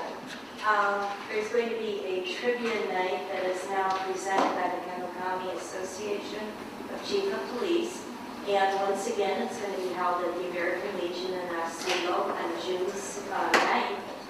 And let's see, the trivia will begin at 7 o'clock, and all the proceeds will go to the Kendall County SRT. And the trivia is once again going to include 10 rounds of 10 questions in different categories like sports, television, and movies. Teams will consist of no more than 10 people, and they're going to just accept 10 teams.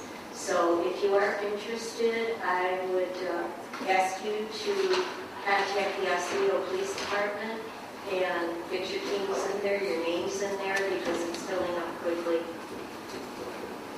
And just for history's sake, the best team that Rose Cruz put together took first place. Yes.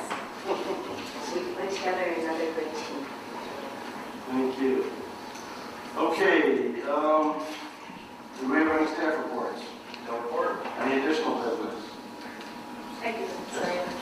Well, first of all, Jackie, could I have a copy of that document that you said we all had on their desk about the Alderman's health insurance? I didn't get one. I didn't get one either. Okay, you're special for this. Apparently, you don't Was that in every Alderman's box? No. No, I didn't get the I box. wasn't aware of it, it wasn't. Mine was mailed to me personally. Is that? Was it from a resident? Oh, you're talking about the letter from a resident? Yes. Oh, I got you. Oh, yeah, maybe. Okay. It was the same one, Rose, that was in the paper. In the paper, right. Oh, okay. And the second thing I have, just a suggestion, when we're reviewing the minutes, would it be beneficial if we all review it and then submit changes to Beth and get the final copy instead of reading everything and trying to give her all our corrections? And then we can look at the final copy instead of doing this, where we all sit through it.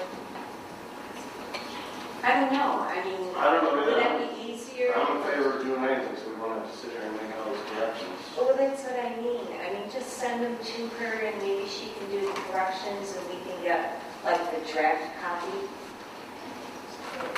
Would that be easier for everybody? For you? Okay. What, but then do we have to get the corrections, so, because don't we have to, how would we get corrected? Like, when would we send them? Well, we have to get a two-step process. First, the minutes are submitted to us, then we submit our markups to her, and then she presents it to the final draft of vote. I mean, that's the only way to do it. Right. So we would have to draft in our packets. Right. We submit Then written. we'd have to be waiting another 2 weeks. Correct. Would that give us any issues as far as? No, it's supposed to be approved within how many days? Still, we could. Or maybe once they're, The issue is that the corrections are primarily typos, they're not corrections to substantive things. So I think what we need to do is we CHERE versus CHER. And then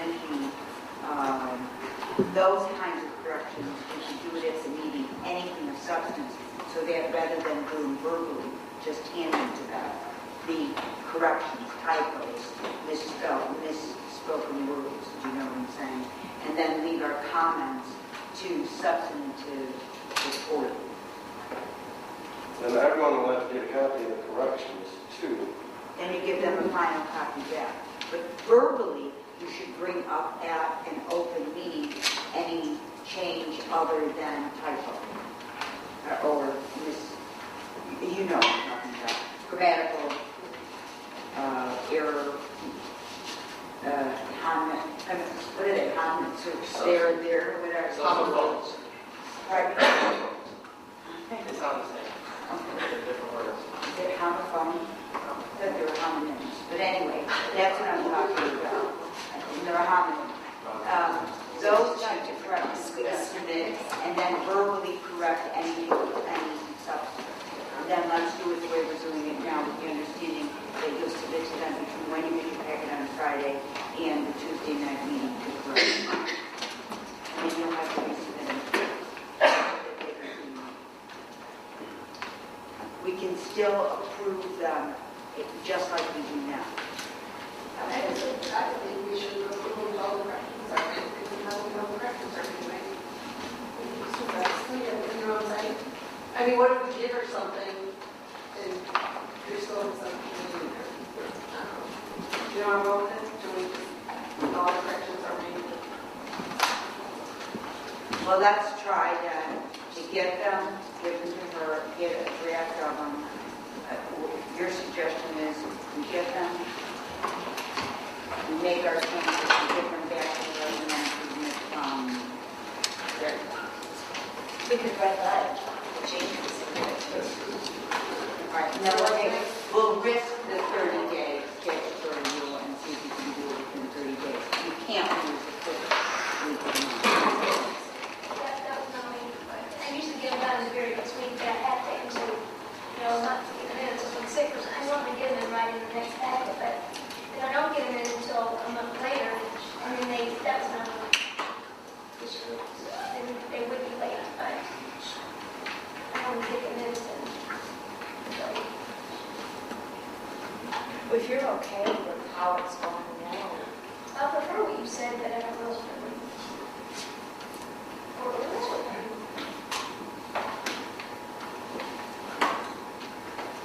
Ideally, it would be nice to get minutes of it. What if we just do the way we're doing it, but as a courtesy, we provide a marked up copy to her, so at least she has a record of what we do.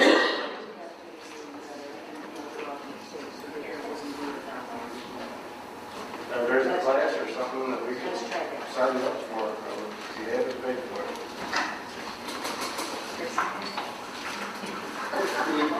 I gotta pay for this to go on.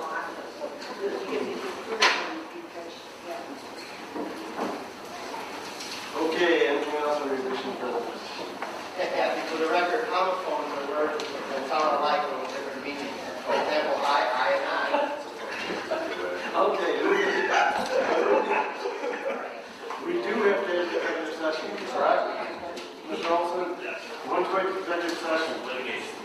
So I will entertain a motion to go into executive session for litigation. Roll and we need a second. Second. Roll call, please. Spears? Aye. Wilczewski? Wilczewski? Aye. Pelosino? Aye. Aye. Teeling? Wilson? Aye. Lefferts? Aye. Munn? No items will be discussed.